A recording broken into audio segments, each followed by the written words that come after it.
Hello, hello.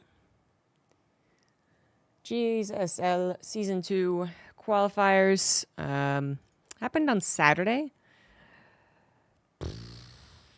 Saturday morning, I guess, for the Koreans, maybe? Here's Wicket. Hi, Wicket.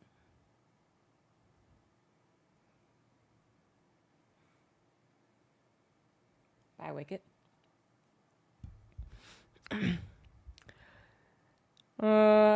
Yeah. Well, when you only have, 3 months to try and cram everything in, it's gonna happen, I guess.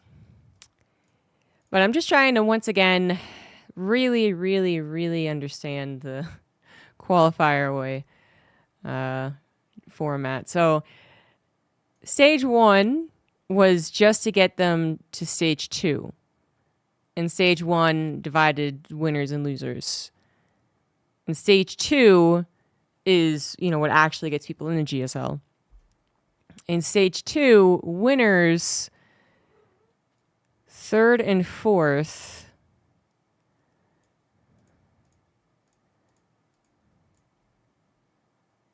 get through. They just don't get through to group stage 2.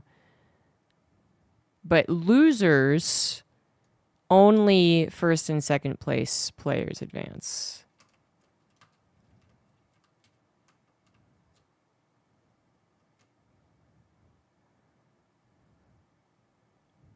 I'm trying to see which ones are the actual qualifying matches. Good to see the Korean scene taking up speedrunning, yeah, right? Yeah, I didn't realize it was this fast. Fortunately, the players did, and they were, actually there to participate.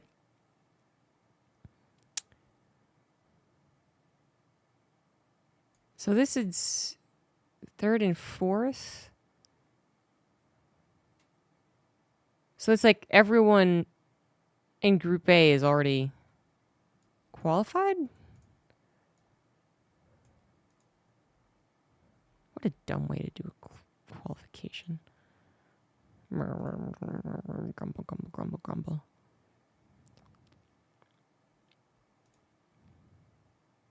Yeah, okay. So if you straight up win stage 1, you get in 1st, 2nd place to stage 1, then you actually already are qualified for GSL.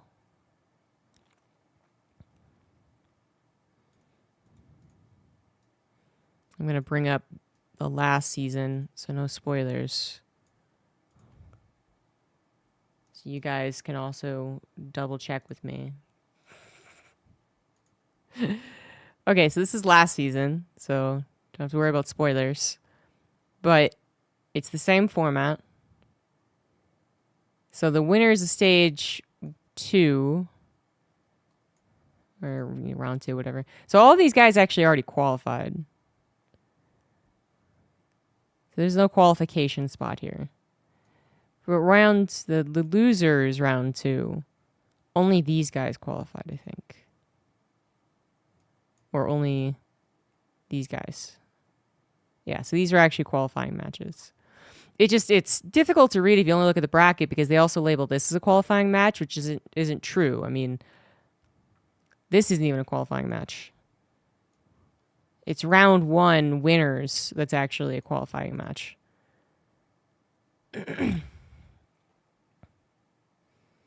Give a spoiler warning for the last season. No, I don't mean... Well, that wasn't what I intended to do. I mean, I'm not showing you the qualification winners of season 2 yet, even though groups have already been announced and all that. This is season 1, so that when I show you an example of the bracket, you don't go, oh, that guy made it through.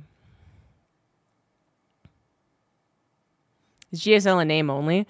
I mean, in my opinion, it's been GSL a name only for like at least 2 years. So... yeah, right, Barrett? He said people so popular. Everyone tries to speedrun.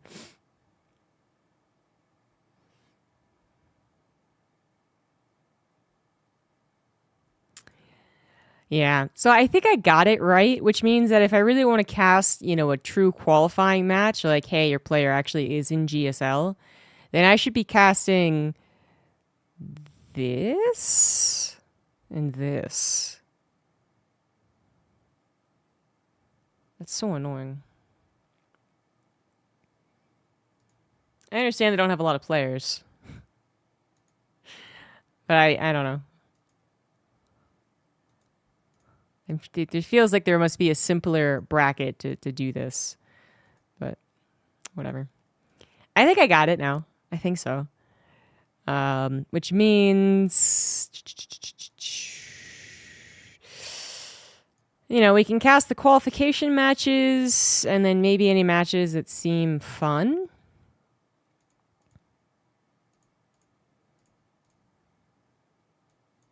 Maybe not all the qualification matches. Some of the qualification matches are very fun. Some of them are, though. All right, so we'll start off with this one. We'll start off with Hero versus Rogue. Okay.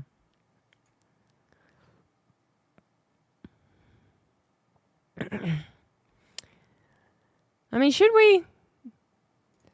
Hero probably beats him pretty soundly. Let's start with this one, actually. Let's start with Mara versus Byun. Start with a TVT. And it is actually a TVT.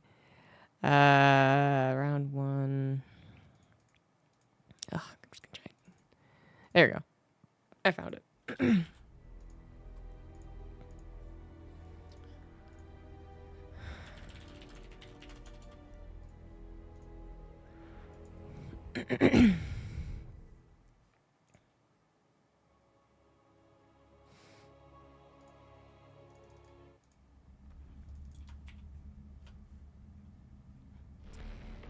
So this is a qualification match for GSL, guys.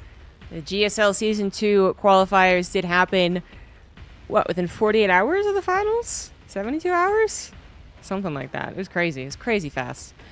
I got my hands on the replays, and we're going to cast some of the qualification matches and some of the more interesting matches, at least on paper. In the top right, it is Byun. In the bottom left, it is Maru. And they're having a grand old time chatting because they are good friends. As we've seen multiple times on stage or, whenever they travel, they almost always travel together. So they're having a grand old time talking. I could attempt to read some of it. Wouldn't be worth it. So who knows? Okay, so we got TVT. I know that's a crying face. That's all I got. Oh, I actually know what they're talking about. I think they're talking about not being able to go to Dallas. That's Dallas right there. Dallas. Yeah, I think that's what they're talking about. Kyrgyzstan. Yeah, I think at least partially what they're talking about is having GSL Season 2 qualifiers, or Season 2 in general, excuse me, over DreamHack Dallas. I don't know, specifically what else they might be talking about, but yeah, there you go. My limited Korean has helped us once again. But that is an important note here. Some players who tried to qualify last year did not try... Last season, literally, 2 weeks ago, did not try to qualify for this season. Because DreamHack Dallas is happening in just a couple of days, actually. So it's, I don't know when I'm going to upload this to YouTube, but it's happening like May 25th or something. So that's got to take priority for some of the people, as it is... Well, it's still a very difficult tournament because actually a decent amount of good players are going. And I would actually go ahead and guess, just based off some of the tweets and things I've seen, like Sinistro, I think, just tweeted, or Dimitri, just tweeted, some of the key players that are going. But anyway, I would actually guess that there are the similar number of good players between GSL and DreamHack Dallas at this point. But anyway, we got a 2 racks in this TVT. Yes, Maro is playing Terran versus Terran. He generally wins these versus Byun, though, where his history versus Gumiho was less than stellar, actually. So I don't think we're going to see a full-on Maro swap to Protoss versus Terran anytime soon. And this kind of proves that.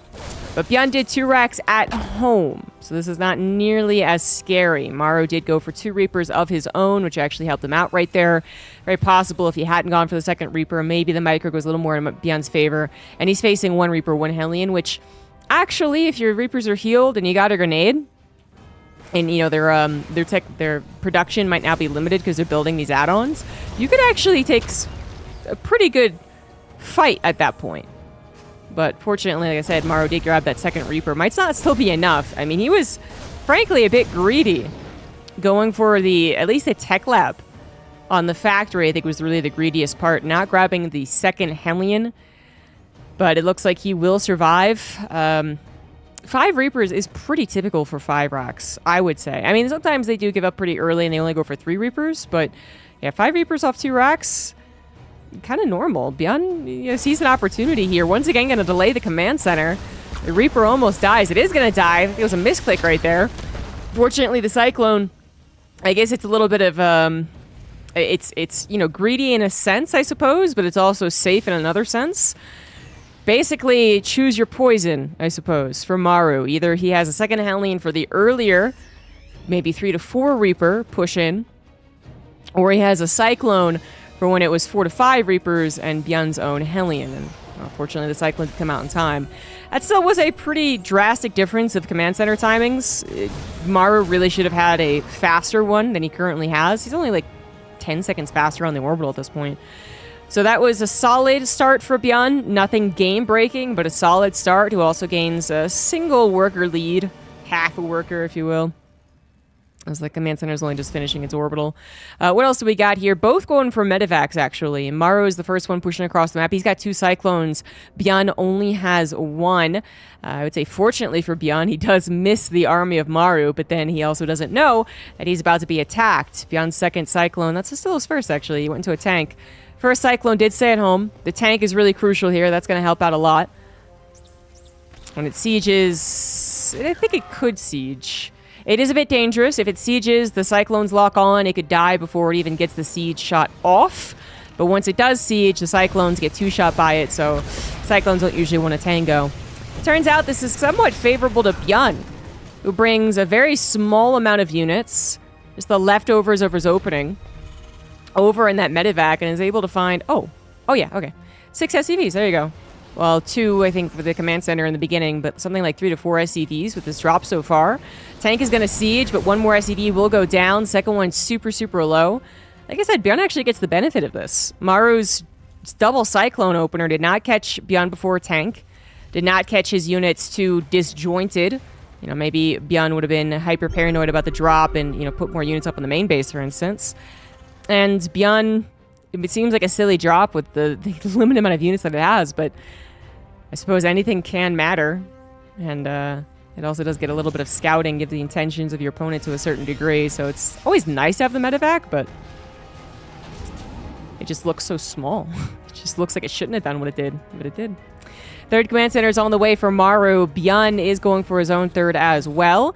Both players going into that stim, but Byun's is drastically faster. Obviously, he got that second barracks much faster than Maru, and actually used it at some point, swapped it over to the tech lab, got the stim, right? So he has that. And perhaps combat shields too, much, much faster. He should have combat shields much faster. Maru could go double tech lab if he realizes the state of the game. That could be a choice, but right now, number one concern is defending this push out. Byun has got a chokehold on Maru's natural, bringing in the medevac to help out with its very finite amount of units. You know, stim is obviously helpful, but it's not necessarily the end-all be-all of breaking or holding this type of push. Because combat shields actually lets you survive that extra attack. That's usually, I would say in these smaller scenarios, sometimes more impactful, but certainly don't underestimate the DPS of the Marines from Byun, especially in a head-on fight, just Marine versus Marine. And then don't underestimate the concaving that can happen when you are the faster player.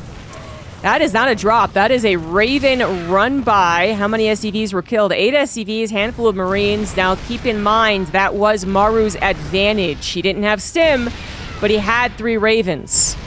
And he uses them instead to go for a counterattack. Interference Matrix is not going to be available to break out of this. And if it was, I mean, maybe this is breakable. Take out at least 2 of the tanks and then auto-turret the rest, whatever you can. Double medevac drop to the main for Byun does not work out. Raven still trying to do their best back at Byun's base. Some energy left over.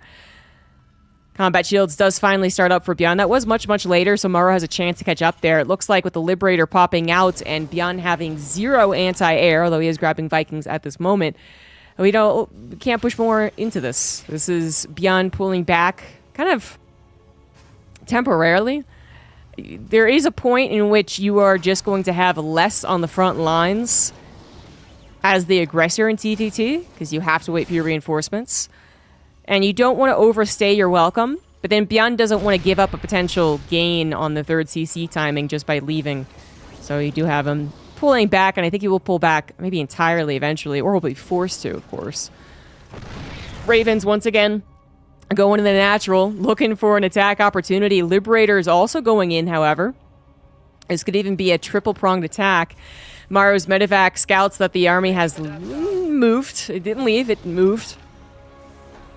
And, I don't know, maybe he runs into that accidentally. Scan ahead reveals that Byun is kind of prepared for this. Those Vikings, they popped out and didn't go across the map immediately. Byun might have noticed that there was no more siege hopping of the Liberators going on, trying to chase after him. Intent was perhaps elsewhere with that. Or he might have just, very coincidentally had those pop and then seen the Liberators. The Vikings, they got a Liberator. They don't get the second one. They don't get the Ravens either. The Ravens finally going home. Very bold 4th Command Center. Byun, he has gotten away with this in the past, is the thing. So as much as this is going to get absolutely bopped, yeah, just immediate cancel. Yeah, oh, he tried to, that was greedy, Maru gets a kill and a cancel. 400 minerals down the drain for Byun for being just a little greedy. But he has gotten away with that in the past. He has actually built that to fruition, so that's something we've seen before. Doesn't quite away with it this time, and is also broken on the front lines. It was a matter of time. Byun had so much army back at home. The double drop from Maru also kind of confirmed that, so the breakout did happen at the same time. Medevac lock-on grabs the medevac. Good pick-up with the tank. Good swap there from Byun, making the medevac look a little bit like a warp prism with range. It's not supposed to. Oh my god. Oh, Byun. No, he did the thing. He was supposed to get +1 attack much faster than his +1 armor. If you had to choose, his +1 attack so much later. Maru gets a lead on the upgrades, has a lead in the armor supply as well. Tanks are siege for Byun, but it doesn't look like it might be enough. The interference is also still available on those 3 Ravens that end up living. Opportunity on the right side. SCV's pulled on the left. Here comes the concave for Byun. An upgrade down, however. It is a decent concave, and the tanks of Maru are starting to fall. Anti-armor missile was a little bit later, but how many SCVs are going to be given up for this? Oh, he's got to go for an immediate counterattack. Maru was reinforcing, and it looks like this will not end up being a problem for Maru to hold on to his reinforcements. That is kind of an important thing there. That sounds weird to emphasize that, but if Bjorn had been able to tackle the army that was in position and then find all of Maru's reinforcements, you know, tanks that are going across the map like ants on a map, right? That's when you lose suddenly enough to actually make the comeback very, very, very real. Bjorn runs and guns all the reinforcements, goes right to the heart of the 4th and 3rd base, actually, is the 4th building there, and then suddenly Maru's in a world of trouble. Fortunately for Maru, the reinforcements did not end up costing him.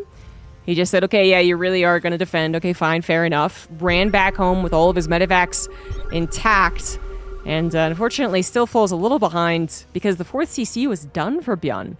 Already a planetary as well. Bjorn might have lost 33 SCVs, that's 25 something after the Raven harassment, but he has very quickly replaced them. Maru holds on to a slight lead in both departments, although it is now evaporating as the double drop from Bjorn finds a lot of SCVs, even takes a little bit of the fight. Definitely need to get out of there as 2-2 is just about to finish. Ravens were killed in the fight, by the way. Tank count was almost equalized. Again, could have been much worse for Maru, actually. It looks like that could have been worse for Bjorn, right? Because that was a scary moment, having to pull the SCVs, but...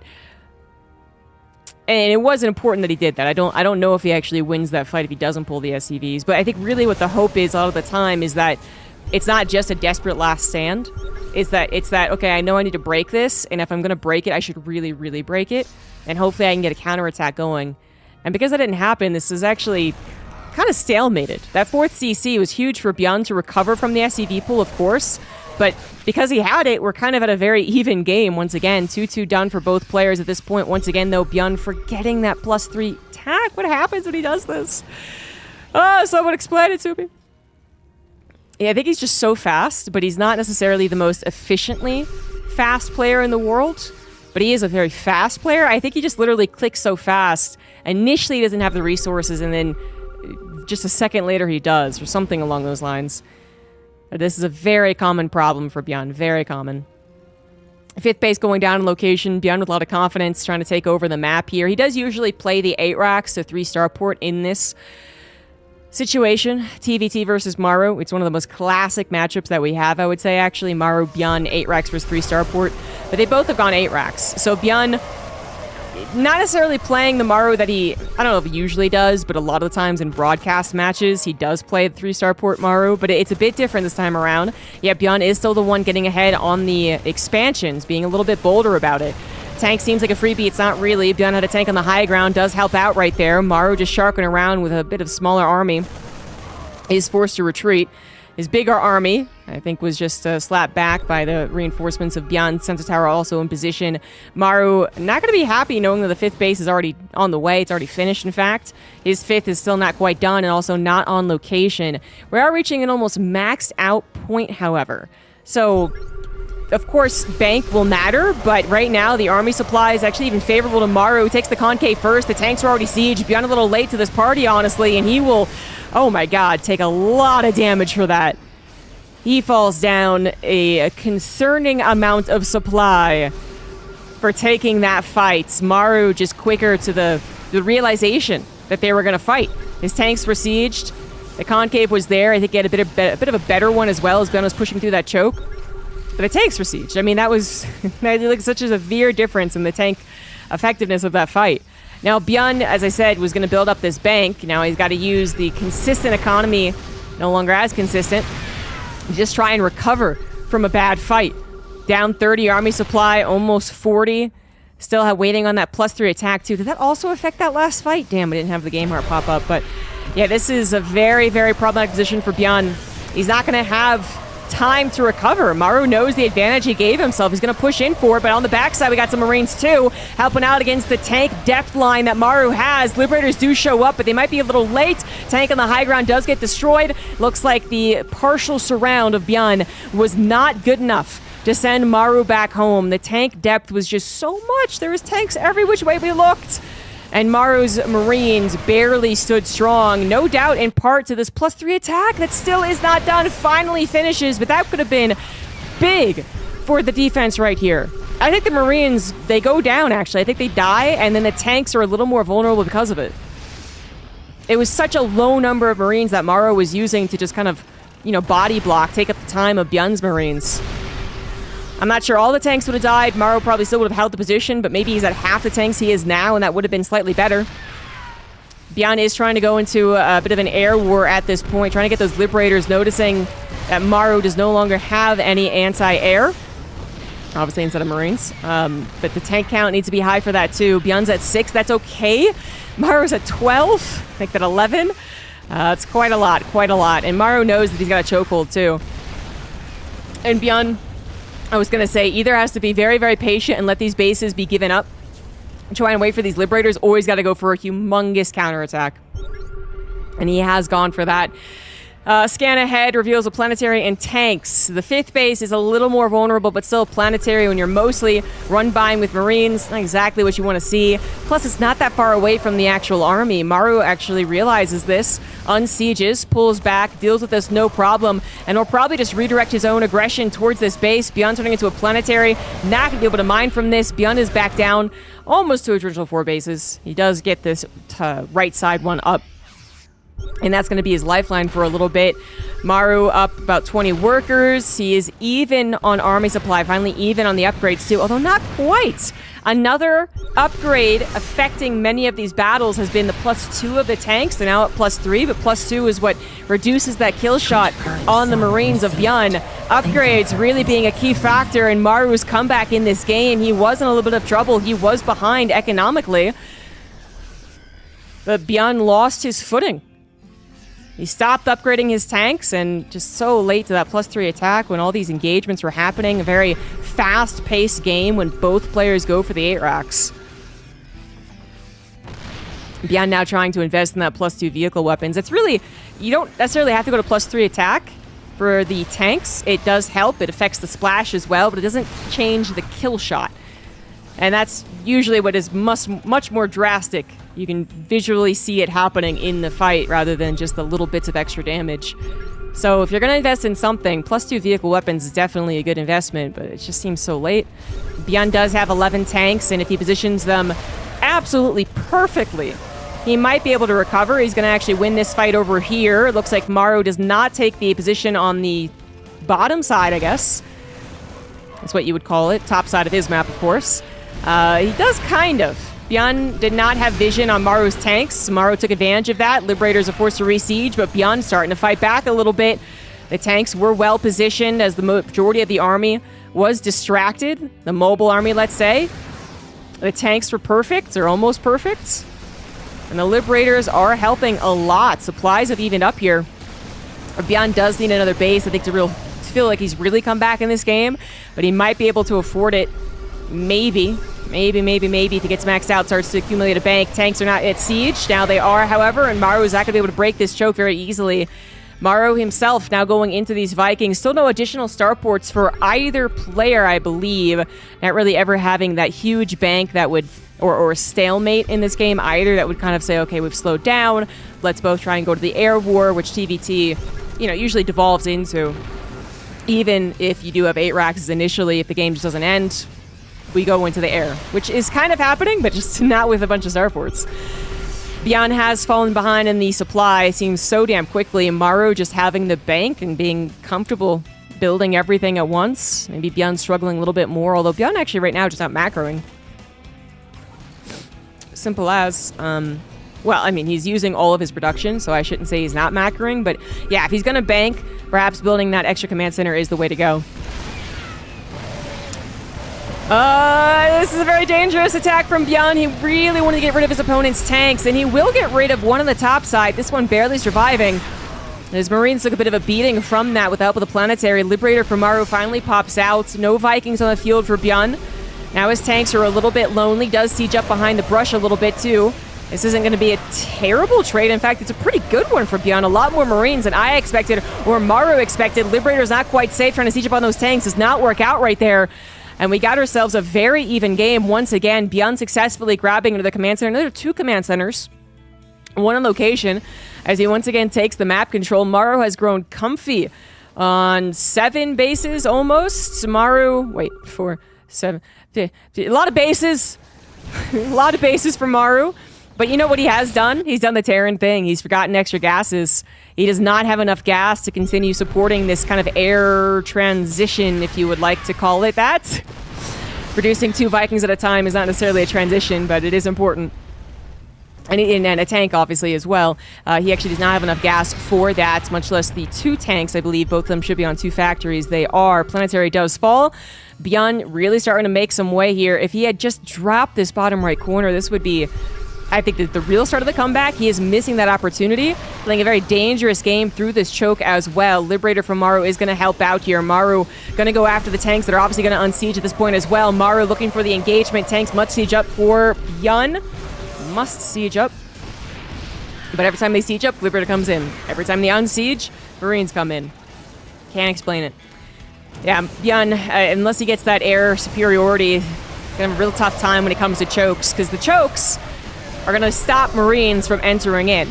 And if Marines are the only thing you have against the Liberator, you see where that's going.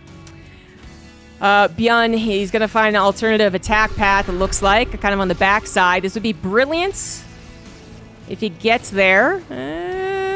His tanks are quite low. Planetary can take a beating, especially if it gets mass repaired. A little concave, a little spready right there. In fact, Planetary does go down. No building armor? Yeah, there is building armor. That still went down really, really fast. And now here comes the rest of Byun's army, taking advantage of the position that his initial army had opened up. Maru barely not holding on here, forced to flee. Tanks, where are they? He's got 5 of them, but they're all spread out. Byun now taking a supply lead for the first time in I don't know how long. Maru on the ropes. Byun, once again, financially stable. Although he also is reaching that gas problem that Terrans typically do at 23 minutes, just forgetting to add on the gases. And Byun loses a couple of tanks that he had left behind. This Planetary no longer mining, but Maru still has so many other bases. He's actually going to flee. He's going to move this base to a safer location while he still can. And then hope to God this base is getting away with, I guess. I mean, he should be mule dropping it, but the game is so tense and so close, he's not thinking about it. 4 orbitals to 4 orbitals. Extra command centers for both parties. Planetary does, in fact, fall. Maru going to go for it, having Liberator siege. Go for the last couple of tanks. Doesn't grab the one that's very, very weak. Byun accumulating a force to the north side. Can redirect his aggression over to that with a plain orbital. I don't know exactly where his army was going. He might want to check for the top left corner, but he should also check for the bottom right. Very fortunate that Maru has yet to use it. I mean, at some point, theoretically, he could have sent 20 SCVs over there, and they would never have been scouted. But still not even turning into a Planetary. I just priority elsewhere for the limited attention that us humans can give to a game. Byun is in total command of this map at this point. He's up almost 30 army supply. He's got that crucial +2 attack, and while Maru is continuing to invest in further upgrades, I just don't think they're that impactful, and now he's not rich. He never really had that big of a bank anyway. They've just been constant battles happening over and over and over again. But now he really can't just afford all willy-nilly. So he thinks it's important enough. Liberator does go down. Marines clearly not going to win this fight, but why aren't they winning the fight? Where is the rest of Byun's army? Well, it's down to the south, of course. Going to go after this very plain command center. Byun sends his tanks, I think. No? I thought he sent more army. He did send some more army up to the north side, but he already has some tanks siege up. And some tanks in no man's land that aren't really helping, but maybe he can hold this choke with the tanks that he does have. Liberators are available, however, and that is a big problem. Never mind, Liberator goes down. No more Liberator. Now Maru trying to go up a choke against the tanks while also losing his bases back at home. Maru losing the last tank of his defense, forced to flee into his main, I believe, and just hold on to his production. Maru in a very difficult place at this point. He's basically base race territory. The army supplies within 20, which is doable for Maru if he just finds perfect engagement after perfect engagement. So far, though, taking some losses every time he tries to move around while dealing very little to Byun's army. He does hold up in the main base. Byun did not try and go for it, just went for the easy command centers. Big engagement on the other side of the map, however. Byun going in for the win. The tanks are going down. The Marines of Maru are winning, however. 2 tanks left over for Maru. All the medevacs down for Byun. Wow, what a close game, but Byun still has these bases off to the right side. He still has more tanks to reposition should he need to, and he is the one that is producing much better than Maru. Maru had a chokehold on Byun for a good portion of this game. I don't know, like 5 minutes, right? Byun was on the ropes, 100%, but Byun is going to emerge victorious in this truly mirror matchup. 8 racks to 8 racks. And Bjorn, who is generally the guy who does it. You know, I mean, I don't want to officially declare the winner right now and raise Bjorn's hand, but he might be the better one at 8 racks versus 8 racks. I do think, as far as what we think of Bjorn, scrappy, fast, bold, sometimes brash, that's Bjorn, and that's what kind of works with an 8 racks. I don't know if that's exactly what got him to win this game, but most of his supply is in workers, to be fair. Maru's still holding on to a 20 supply gap. You know, he's still down that supply, but like I said, it's technically winnable if Bjorn messes up here. You know, Bjorn's tanks aren't siege. His marines are a little bit unhealthy. You know, they try to run into these tanks. Some of them getting one shot could be a big problem. Bjorn, I think he realizes that he's going to win this game. No longer the urgent, frantic game of the past. Bjorn is once again calmed down. Hostile forces looking for the perfect detected. engagement. Arming raid defenses. WTII. Thank you very much for that big raid. Hello, everyone.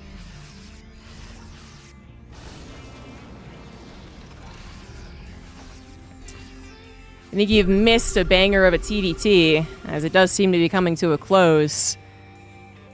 Starts off with the 2 racks versus 1 racks. Factory expand, but still. Gets Bjorn favored, then it gets pretty Maru favored, then Bjorn just pulls it back. I don't know how. Some of the additions of the Liberator ended up tripping both players up at different times.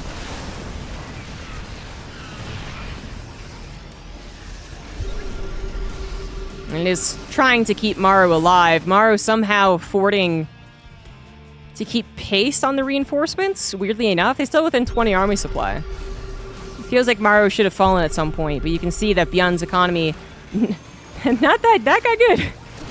50 SCVs, maybe oversaturated somewhere, running out of minerals. Yes, definitely.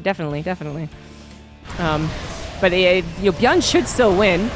You got a push in from Maru that does cost him quite a few of his own marines. Yeah, that was not good enough. Now a 40 supply deficit as a Viking. Oh, he takes up Liberator with his last breath. And Bjorn could go for the run-by, a very small run-by, but Maru can't afford to have units elsewhere. So this is going to be a perfect maneuver. Maru now having to hurry, which is just going to be bad news for him. Although Bjorn is starting to... Nope, Bjorn's got this. Yep. They're hurrying. The franticness finally got Maru, and Bjorn does win game 1. Wow. Didn't expect such a good game 1 to start off the stream. Thank you also to Badger Man for the 7 months.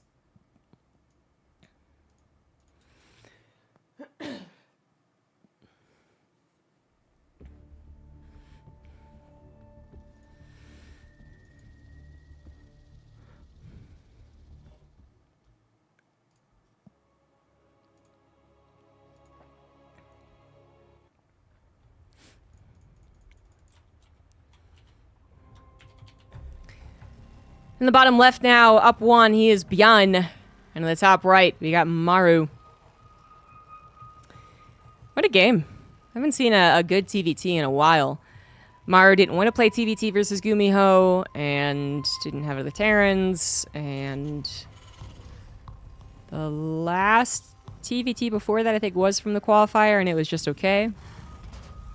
And then TVTs simply don't exist in these open cups we have. Clearly a banned matchup along ZDZ. So we just don't get it that often. When we do, I'm glad to see that it's still pretty cool. I don't know if I'm ready to say that Maru is washed up. First of all, Maru loses to Bjorn every now and again. It's not uncommon, although I think his winning record is better. Second of all, that Protoss thing ended up failing miserably. But I kind of understand the choice. I don't think he does it again. And then we might see Maru dominate GSL again. Bjorn's going to go for the 2 racks. It did work out really well last game. It did give him a bit of a lead. A bit of a lead is correct. You know, initially a very small lead. A little bit faster on the second SCV, basically. Like, he got 1.5 SCVs ahead. And then they ended up helping him kind of the most with that drop, weirdly enough. He was able to send the units from the 2 racks. Well, I guess it had ripple effects, actually. So it wasn't like the opening, you know, killed the command center, and then that was just a slam dunk victory for Bjorn. But it opened up a little bit of his opener, then matched Maru's basically in terms of economy. Yet it exceeded Maru's opener in terms of technology. Then that drop happened, which was really good. But the stim being much faster allowed Bjorn that very difficult to break move in the natural. And yeah, everything else that happened in the game, right? But it did have the ripple effects from the 2 racks opener, so that might be more so why Bjorn's thinking of doing it. He wants to be in that control position once again, not just for the early game, but for the mid game as well. Maru might have lost last game after a lot of back and forth, but we didn't, I think, see Maru's typical play versus Bjorn. I mean, his somewhat atypical play, the 8 racks choice, almost worked.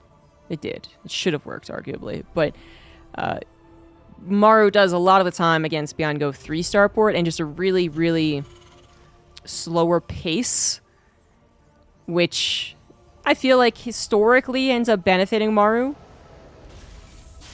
There's so many instances of these two fighting, and then Bjorn looks like he's going to win with the 8 racks, and you're like, rally, rally, rally. And then Maru is just cool, calm, and collected, and is like, sorry, you can't win today. It's like, oh, okay, then. And that might be what happens here, if nothing else goes awry in the first 10 minutes. We did have Maru play a very safe opener. He did scout this time, so the 2 racks was seen at home. Decides to continue along with his build, of course, but then high ground command center makes it a lot easier to deflect. You do have a Reaper hop-up spot, but it's not that much farther away from the ramp. I guess there's another Reaper hop-up spot, but the point is, limited amount of opportunities for Bjorn to get all of his Reapers on the high ground means he's always going low ground to high ground. A little less than ideal. So that's a solid hold from Maru with very little economic loss. Yeah, the command center on the high ground is a little, but it's much better than what happened in the last game. His orbital is done. It's already producing 2 SCVs at a time. Bjorn's orbital is just now beginning, which in the last game, it was a 10-second difference, something like that. And Bjorn had a 1.5 worker lead, and now it's the opposite. So a little safety went a long way there. Maru is going to his own medevac once again, and then tank is on the way. Bjorn not just going for a medevac, but also a liberator. I'm just wondering if he is going to do a little forward push early on. Maybe not expect to commit to it. Oh, this could just be for harassment. I mean, he could do medevac in the main, liberator in the natural, right? His real power spike isn't going to hit until stim is done, but, you know, a couple of tanks, a liberator on this ramp, and you would have a bit of a contain. Ravens for Maru once again, which you could maybe argue that the Ravens at home would have helped them break out sooner in that last game, but it is a hard argument. I don't think there's actually a guarantee that that's true, even if he got 2 or 3 of the tanks disabled, and then auto turrets. I mean, it's very possible it would have worked, but Maru was on a very low number of units, aside from those very powerful Ravens. So the run-bys ended up working in some degree. So I don't know. But Ravens are oftentimes critical, and Bjorn is notably forgoing Ravens 2 times in a row. So this is the same setup as last game. The question is, does Maru play into the 8 racks or the 3-star port? By going into the Ravens, you're kind of already going into a slower pace, which end up being more frantic anyway. Even with the Ravens, we had them, going for the run-bys as opposed to staying at home. I wonder if this time around he will just stay at home with them. He will just go into a very slow and steady 3-base, 3-star port onto 4-base, obviously.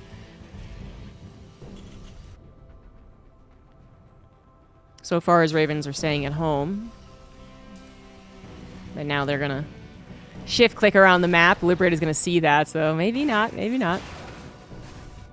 Bjorn does move forward with some of his army, but clearly only some of it. So no tank contain attempted at this point in time. We're getting ready for it. Sim is done after all, so it seems there's no reason not to.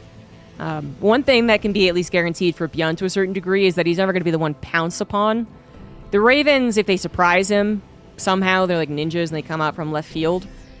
They can kind of get a blitz. But realistically, it's Bjorn's Marine Stim army that's going to have map control and going to be able to dictate a little bit of the game at this point in time. Maru has to be extremely careful moving his army out. His Ravens can't be mismicroed. His tanks can't be all unsieged. His Marines have to have at least some blocking on the front of the tanks to help them as well. I mean, Jesus Christ. You actually... Maru is so defensive right now. I think he's more defensive than he was in the first game, and he was still pretty defensive then, but look at how many tanks he has. It's like there's no way in hell I'm getting dropped. I know you have faster stim, jackass. And I am not moving. This is a little reminiscent of the 2 base versus 3 CC games we had, 6-7 years ago. But if the other guy was 2 basing, if you got faster stim, you got faster medevacs. I mean, you really benefited a lot from playing turtley up until, I don't know exactly what time, but maybe 8 or 9 minutes. And then, even then, pushing out against it was still a little difficult, but that was the way you played. It was just super turtley for a while. Maru finally gets something on the other side of the map. His Ravens, no, his medevacs are now coming. His Ravens do stay at home. Somewhere around here. I'm clicking on them. I don't see them. That's what happens when they're around here. There they are. 2 medevacs are a little more threatening than this one Cyclone that we got going on right now. Sees the on-location 3rd base. Kind of gets a nod for that. Knows that he does have to move out for his own 3rd eventually. But this double drop is going to try and open up that opportunity. Not particularly good drop, though, it seems like. Yeah, not really. It does grab the tank, to be fair, but ideally it would have dropped on the tank rather than into the tank fire. Medevac in the main base might finally go down. Indeed, it will. And Maru does not find the opening he was hoping for with that distraction. Bjorn doesn't pull back to go deal with that. So he scans ahead, sees the army still in position. Good scan, too. Sees the tanks kind of cleverly positioned behind this. But that is a lot of army for Maru. Bjorn clearly has reinforcements back at home, something that Maru's drops did scout. So once again, forced to retreat. Maru not too far behind on the 3rd CC overall, honestly. He is down some workers, but he is ahead in army supply. Upgrades looking a lot better for Bjorn this time, starting both of them at the same time and also faster than Maru. Ugly choke for both parties, but Maru was the one with the siege tank, so that's uglier for Bjorn. Combat chills wasn't done for Maru, though, so, either way, these bridges are going to be annoying for both parties, I would say.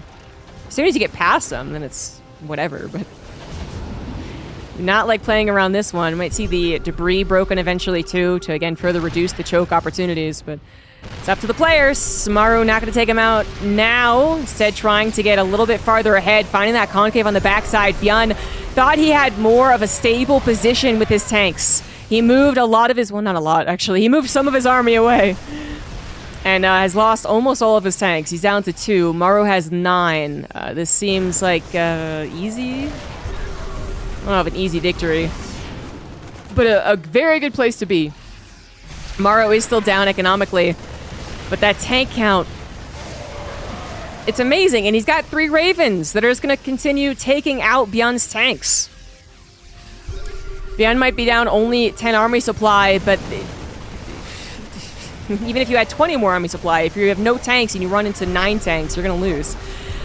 No success on the other side. Bjorn has lost his positioning, has lost his natural, has lost his footing in the game. Suddenly, in the blink of an eye, loses his +2 attack. Bjorn and plus attack, why? No matter how it happens, he can't get it. Can't get it fast enough. Yeah, this is game over. Maru is only down in supply because of the workers. The tanks are going to be so difficult to break out of. Even if he does break out of them, because they aren't protected right now, so many Marines will die in the process. Anti-arm missile to help out here. Bjorn is going to take out almost every last tank before Maru really gets his Marines set in position. Upgrades also not in effect as of yet, but they will be, further giving Maru a win opportunity the longer the game goes. And even without that 2-2, apparently He still wins this very, very small, scrappy battle. More reinforcements coming along as well. Scans ahead, sees 2 tanks, only one of them. Siege still... Yeah, Maru's Marines are quite injured. But there's that 2-2 finally hitting, I think, towards the tail end of that fight. So he has multiple paths to victory. It looks like Maru did respect the attack quite a bit. Lifted his 3rd CC. He never got above 50 SCVs, it feels like. Or about 51. I think he maybe got exactly 50.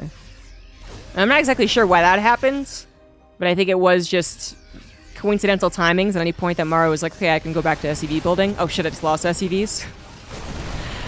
And that is the only reason that Maru isn't 100% winning at this point. But he is winning. A natural command center snipe might have been the nail in the coffin, assuming everything goes correctly from here on out. I am doing a little bit of the pro gamer thing, but assuming that everything goes correctly from here on out, Maru should win. Maru's got these 2-2 upgrades, and he's got 20 more army supply, and he's sharking around for the victory march. He wants to actually end this game. Beyond is doing the one thing in his arsenal that would probably work, which is going for a base trade. Big old drop into the main base, right on top of Maru's defensive tank. Some Marines trying to respond. His 2nd tank sieging up to try and help, but we got ourselves a down and dirty game. Maru is going to break into Byun's base. Byun has already broken into Maru's. No one's production is safe. But when it comes down to a head-to-head fight, Maru's army should win. Vikings getting torn down as Byun not paying attention. No mining on the 3rd CC. Not that you have production to actually use that mining. SCVs being pulled. Buildings being lifted. Everything going to shit all at once. Maru is potentially not going to win. He still holds on to that army supply. He still holds on to the upgrades. He should be able to kill Byun's +2 attack once again. You're never getting it. Somehow, some Marines hole up in the corner, ready to jump on the tanks, perhaps, if they're left alone.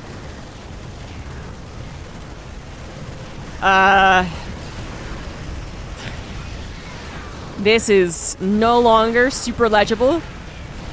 Byun did exactly what he needed to do to make this as difficult as possible. Somehow, Maru's 3rd CC totally untouched. Way to go, Marines. Way to fail. But again, no production opportunity.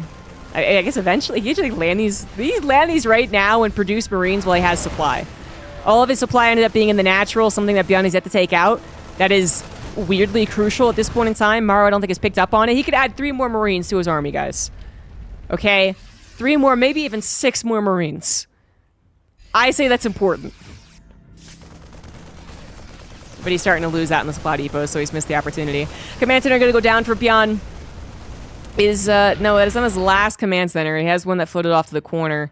Maru, however, is starting to rebuild. He's building supply depots off to that 3rd CC, which somehow 6 Marines totally missed.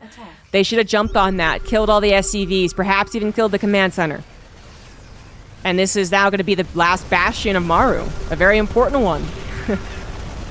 I guess he also has this base and this base, but this is where he's going to make his stand, is my point. And he's making the stand on the low ground, abusing the choke. So Byun, well, he's going to pull the boys, of course. Hey, pull the boys. Definitely not a bad idea here.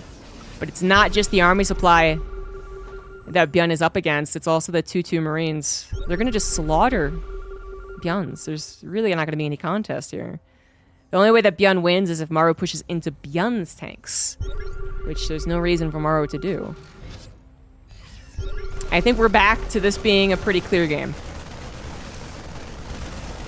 I think we're there. 3 Marines, very lazy. Okay. But, I mean, even if he saves the command center, Byun should know that he's pretty SOL. Oh, he knows about the bottom right base. Saw it even producing. You got to scan with that before it lifted? I don't know, but it's okay. This base is actually pretty safe. Yeah, Byun realizes landing there is not going to work out. Maru is tailing him since he has 3 orbitals, 3 scans available. Barely skirts off to the side. Is going to head over to the bottom right base. Medevac boost will run out eventually, though, and he's going to kind of make it stand there. Not a particularly important place to make your stand, though, and, not the best place either. SCVs get slaughtered, Marines get slaughtered, and this is GG. Maru will tie up the series 1-1.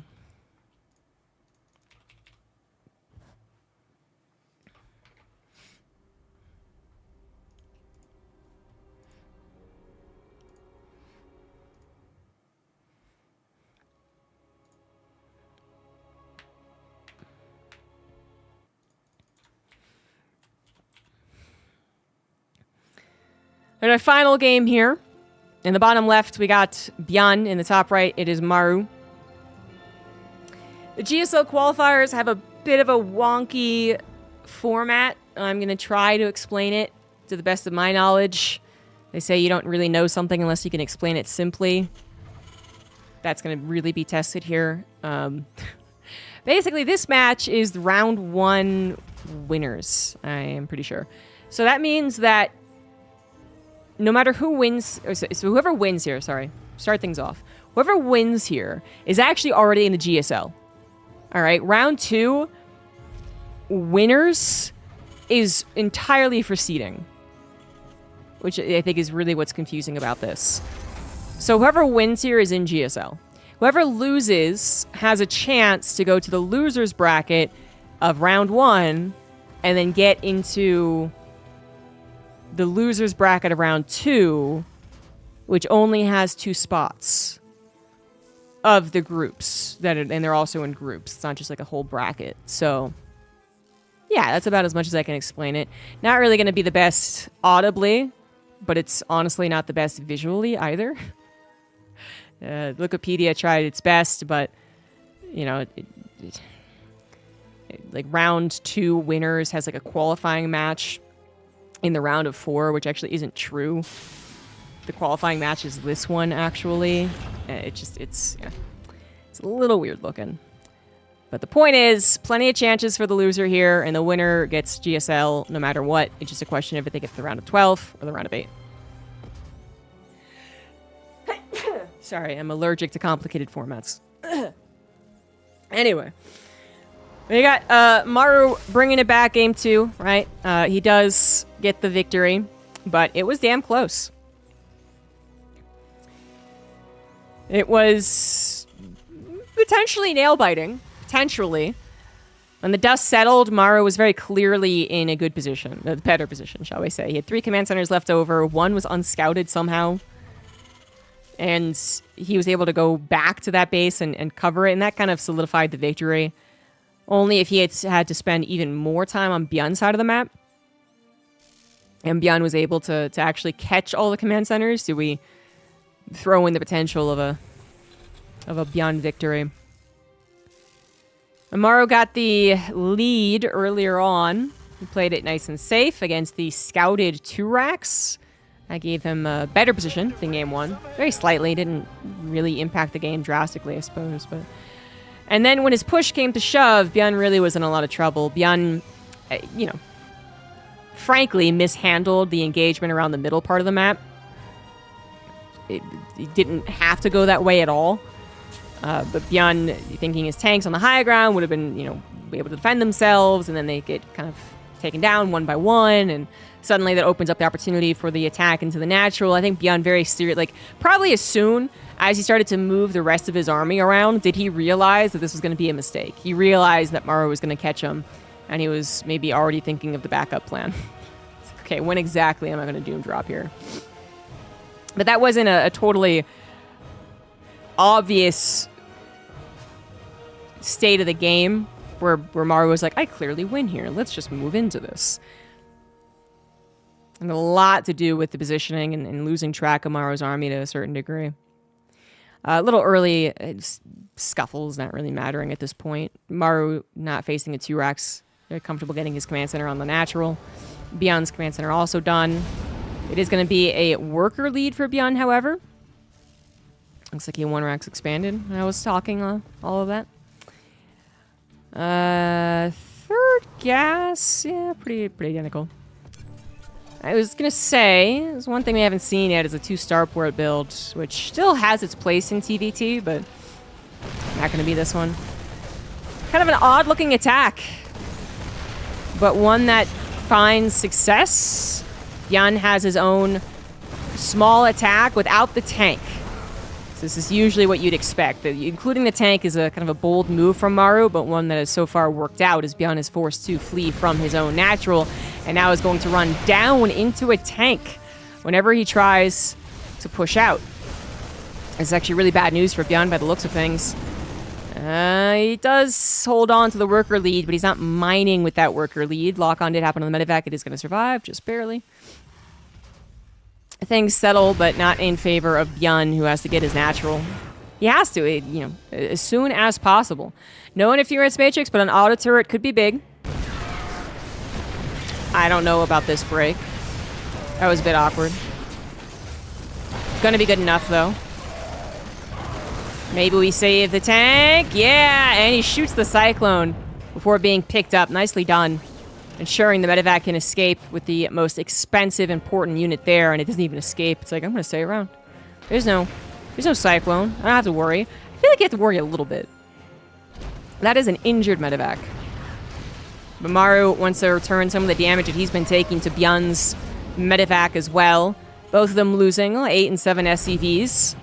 It's Bjorn who lost a tank, though, and that might have always gone down in some way, shape, or form. Yeah, that's why you won't... Yeah. Maru was 100% playing with fire at that. Almost deserved that he lost. That he died to that auto turret. Anyway, what's talking about? Oh, I mean, Bjorn's tank might have been a sacrifice no matter what. Just, it was a difficult position going down that ramp, but sieging it on the ramp that almost blocked the rest of the units was not the prettiest. And now I got Bjorn with 3 Ravens. Maru is producing his 3rd. Bjorn is producing his 4th. You don't usually see that. Triple Raven has been totally common for a long time at this point. So is 2, so is 1, so is 0, which is what Bjorn has been doing up until this point. 4 to 5 have made an appearance in TVT in the last 3 years. You know, as people continued experimenting with ideal amounts of Ravens, but it's still a bit uncommon. Barracks coming down for both players, but Maru's barracks are faster, so he's producing Marines faster, and he is producing Stim much faster, as well as combat shields, actually. So he just killed something there. Scans to see what Bjorn is doing. He actually gets a lot of good intel with this, but Bjorn, he was able to see that it is double tech lab. He's going to know that Stim and combat shields are going to be done at the same time. This is pretty scary. I think he maybe has to go for his own double tech lab, too. I don't know, actually, what the play would be here. But that scan from Maru revealed that it must be a 3rd CC. Those barracks are way too late, and the barracks are late. So that's good for Maru in both departments, right? A medevac drop in the main base does catch Maru a little off guard. A couple SCVs have gone down. Bjorn hoping for an opportunity to attack the front perhaps as well, but then loses the medevac and loses the Marines. That was not the plan. I can almost guarantee that. Tanks were moving forward. They decide not to. Ravens now the only thing moving forward. Looking for a huge auto turret run by, I guess. It is very possible after dealing that damage that Maru is at least moving to the 3rd after he cleans up the main. So that the army's really out of position. Scan from someone. Oh, the natural? I don't know where that scan was, honestly. Without game heart, I'm totally useless. Auto turrets in the natural aren't very successful. Auto turret in the main are actually going to be a little more successful. And then, technically, he could even try and go to the 3rd. 1 Raven not quite going to go down here. How many SCVs are going to die? 21. 22. 22 SCVs. That is really, very good. Yeah. Bjorn definitely needed that. He's now ahead by 15 workers, but he's still down by 15 army supply. Maru also has Stim and combat shields done. Bjorn did not opt for double tech lab, and so his combat shields is so much later. He also got 1-1 later. Maru has a huge timing at this point. Combat shield 1-1, 10 army supply lead. His Ravens are full of energy. Bjorn's just lost a little bit. This is a huge opportunity for Maru. He would love to get the interference matrix. That would guarantee the close-in on Bjorn's natural. He's going to go for it. There's one of them. There's another one. 3rd one not available. It is available. Yeah, it is. Yeah, oh, and this tank just sacrificed itself. So it was like, yeah, it seems like a good day to die. Bjorn kind of looking a little screwed at this point. Remember, the upgrades are actually even, but combat shields isn't. Oh, no. No combat shields for Bjorn's boys in red. 2 tanks looking awfully useless to the north, and Bjorn's only hope are 4 Ravens going for counterattacks, killing another handful of SCVs. Not much of a hope. Not much. Beyond forced to stop mining from his natural and his third. Maru happily mining, even though on less SCVs. More interference matrix, more dead tanks. And the final hurrah of Beyond is going to come through here. Tries to get as good of a spread as he possibly can. Ravens on the backside, drop down those auto turrets. Might just be able to clear this up, but Maru has established a significant lead. And look at that, didn't even clean it up. Maru rallies after it was somewhat painful game 1 loss, because he probably should have won that one too. And wins it 2-1, advances to the GSL. Beyond goes to the losers bracket of round 1, and we'll see if he wins there. So, GG's.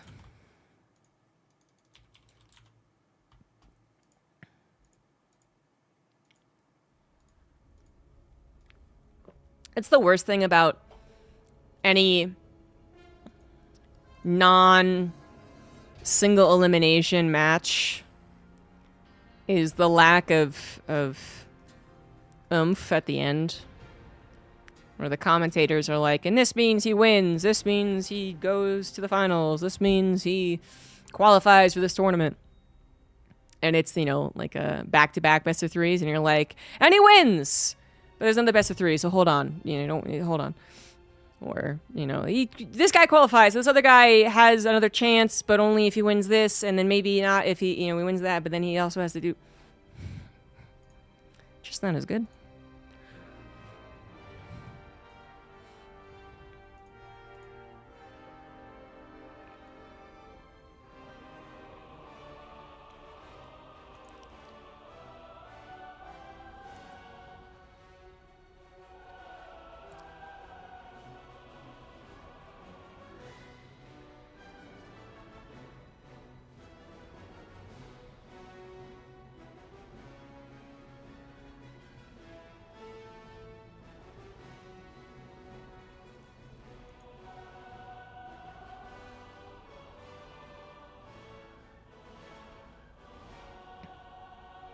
If he wins this, he has to pay more taxes.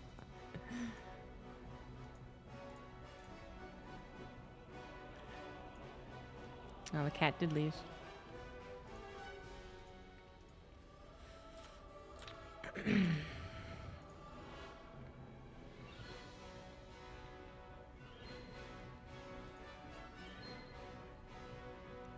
The next thing to do is to cast Shin versus Byun.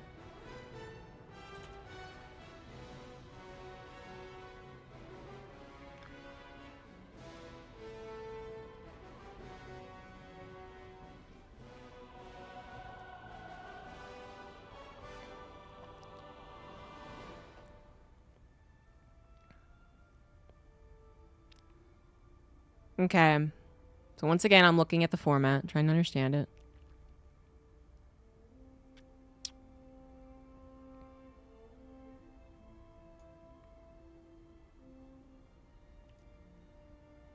I think I understand it. I think I got it.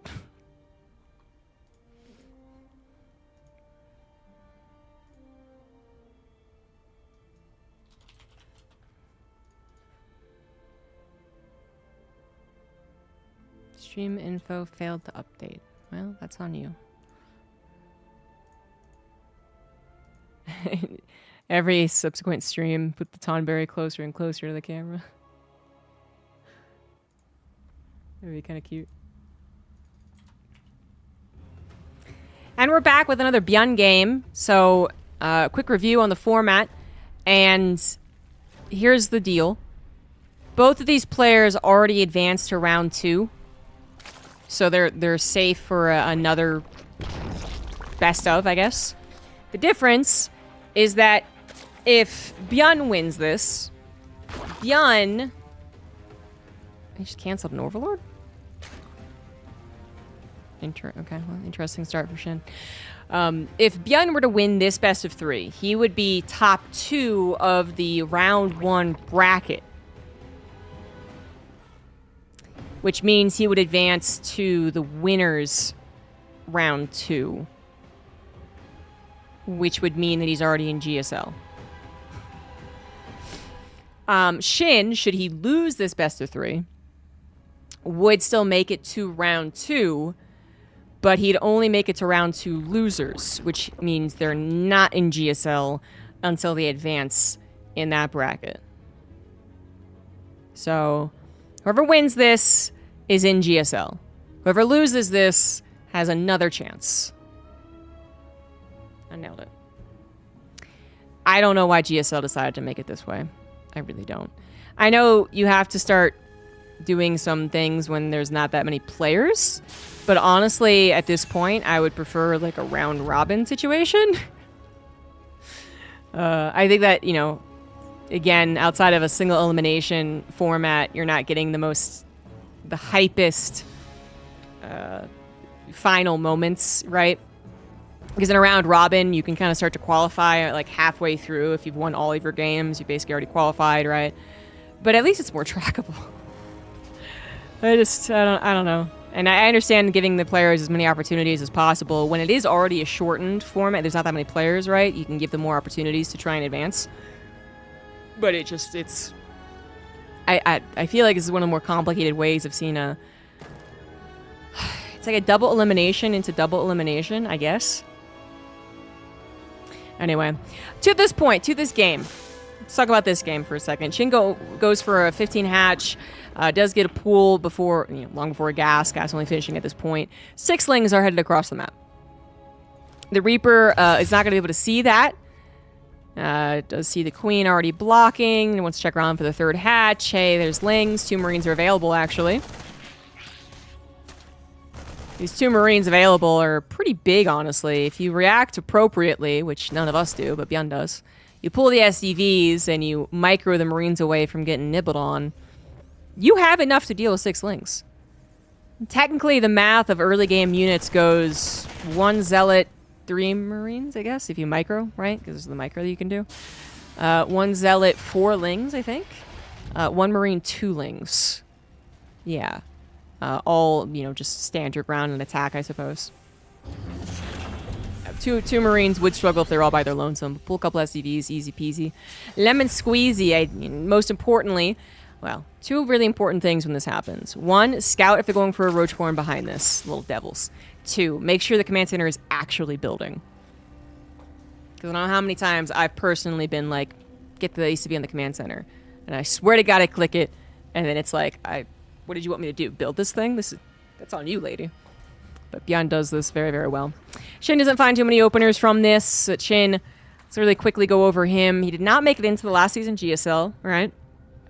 But he has an opportunity to do so literally right now. If he wins this, he is in GSL. He just will start off in the round of 12 if he doesn't win further. He is typically seen as an aggressive Zerg. He did play a decent amount of macro games, though, versus Protoss, which is actually very odd in this meta. And, you think Shin's aggressive, meta's aggressive, but no, not for Shin. I don't know if he'll be as aggressive in this matchup.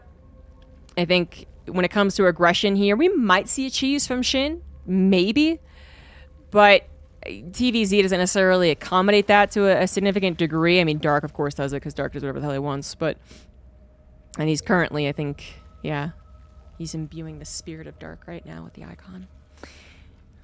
But I don't know if actually Shin would do that so much. I'm thinking more for Shin, it's just more of attacking into the Terran when you wouldn't expect it maneuvers.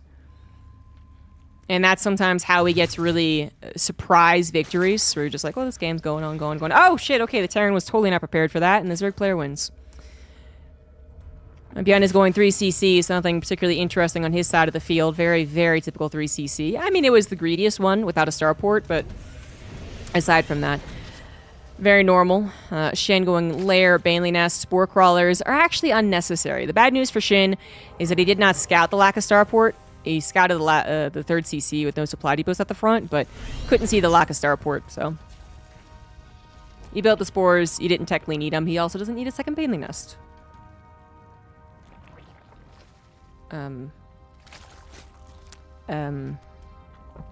Okay, well, that's not, I mean, that's not helpful.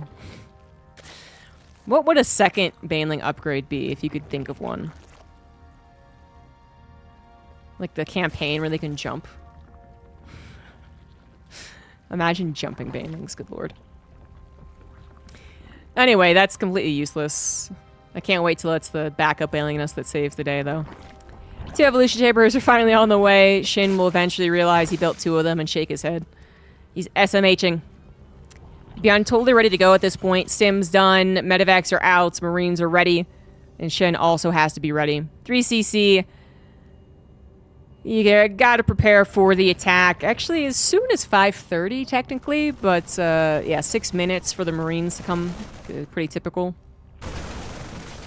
Queens and Lings should do the trick. We do have a decent amount of Lings. 43 of them on the field. Shin needs to protect this 4th base. He does so very well. 5th base is also on the way. Needs to bump that drone count up if he's really going to play into the macro game. And the Hydralisk Den is down. Marines are actually still sharking around a little bit. Little bit. Banelings are now being made in case there are more Marines. In fact, if there is a push on the way, you will need Banelings, and there is indeed a push. Shin has a lot of creep thread to work with, and he's got a decent amount of army, too. He did not add on those 10 extra drones that maybe some other Zergs would have. Starting to add on a little bit here and there, but very much aware of the incoming attack. Baneling speed is already done. So this puts him in a very good defensive position. 5th base also could be a backup if things really go to shit here. I don't think they will. Nice siege position from Beyond. He is grabbing a 4th command center, by the way, which is important to note. Shin will want to note that as soon as he deals with this. Drones, part of the fight. Get him, guys. Hellbats, a limited number, but still helping a little bit. Shin waiting to the very last possible second to try and push into this. 30 more Lings are on the way. 1-1, nowhere close to completing. That is very unfortunate. He is going to go for the swarm. Here we go, coming in from all different angles, trying to get this around on the Marines. Will barely, yes, get it. 2 Medivacs only. Limited space. Some of those Marines were left for dead. But Shin does hold the attack at 71 drones as well. He is good. Perhaps if the assault stops, we can add on a few more, and that's exactly what he does. 3 barracks are on the way now, but again, it was 4th CC along before that, so we are getting into the later stages of the game. 2nd factory also completed. 2-2 ahead, very far ahead of Shin's. Shin did not quite have the gas. He tries to afford his upgrades, his Hydra upgrades, and of course the actual Hydras themselves. Little attack on the right, little attack on the left. Shin with a good split by the looks of things.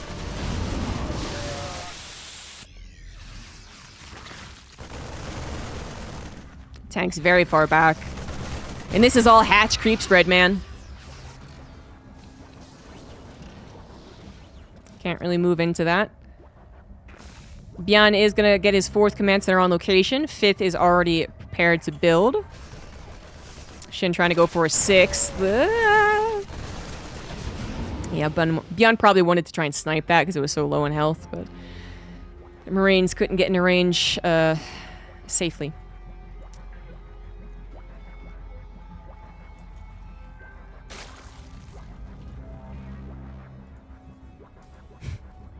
Lurkerdan is on the way, Inquisition Pit as well. Getting into that hive technology for a Zerg player. As Beyond starts to add on Marauders. As 2-2 will also finish up very, very soon. He's controlled the creep spread pretty well. And is still looking for an opportunity. Those Spore Crawlers from earlier used now for the anti-Medivac help, and they are helping. These 2 Medivacs very, very injured. Hydra's Queen, Spore Crawler, oh my, that was not what Beyond was hoping for. Beyond loses the presence on the left, meaning Shin can collapse in on the right. Wary of the Woodamines that are now included. Triple Woodamine production. 4th base is a planetary. Shin has not tried any run-bys, just so far totally defensive. But it is working out for him, at least to get to that hive. Somehow Beyond gets up to 81 SCVs. It's a lot. Oh, that's a good Woodamine hit. And Shin finally gets to 82. Zerg should usually be ahead. That's a lot of Ling Baneling and not a lot of splash. Woodamine's not really available, and that means Beyond will eventually have to pick up and leave. He took a very long time to pick up and leave. And there was not really anything else happening. And Shin is also prepared for something else happening. Not only does he have an army over there, but he's about to have lurkers. That really complicates attempted drops and run-bys. Shin feeling confident after that engagement is going to go for the 5th base. Tank on the high ground is helping. Still has to worry about his 5th, but looks like lurkers also were formed down to the south. And that 5th base is going to be totally A-okay, no problem. Lurker upgrades are now in the way as the hive is done. So we're also going to get +3 carapace, potentially adrenal glands too. 91 drones. That's what I'm talking about for late game. There you go. 2 extra command centers. Ghost Academy. Full-on late game situation here. Beyond his medevacs are a little late. But trying to control the creep spread once again. Trying to find opportunities. It's so difficult, though, when Shin's done a really great job deflecting everything so far. Having things already ready to go in case there is a split he wasn't anticipating. And then adding on lurkers to that, it just adds such a layer of complexity to trying to be the extreme multitasker. It's a lot easier to read if you can run and gun if there aren't burrowed units. So things are going to have to slow down here for Bjorn. That's not necessarily a bad thing. He is very familiar with this type of meta and this type of situation. Trying to run away right now from the encroaching army. The Baneling's barely going to make a connection. Planetary, unfortunately, does fall, and we also have this planetary under attack. Baneling's looking for the SCVs. We'll find the planetary. We do have extra command centers. They will be replaced very quickly. And I don't actually know if that was quite cost-efficient. I mean, Zerg's not going to be the more cost-efficient one, of course. Of course. But, I mean, literally, as far as the amount of Banelings for the planetary, because they didn't kill that many SCVs, and the army didn't really trade out either. And usually something else happens when you see engagements like that. But literally just those Banelings for the planetary. Also, with the fact that you can replace at least one of these very, very quickly. I guess I don't hate it, I don't love it, you know? Yeah. Come see, come saw. One lurker just left behind just in case it could catch, I guess, units not paying attention. Nidus Worm is on the way. Main base could be kind of wide open. No overseers over there yet, though. Woodermine's giving a little heads up to Bjorn. By the way, Bjorn's 3-3 is done, so he is working on all of the building upgrades. We also got personal cloaking for the ghosts. I would actually like to see eventually, as the game continues going on and on and on and on. Caduceus Reactor. There we go. You got to prepare yourself to say Caduceus Reactor. But yeah, the medevac upgrade, it's useful. It's not an upgrade that you're going to get immediately, unless you're, you know, like Helazur would do it sometimes, but I think it is useful. Is it an EMP on the Overseers?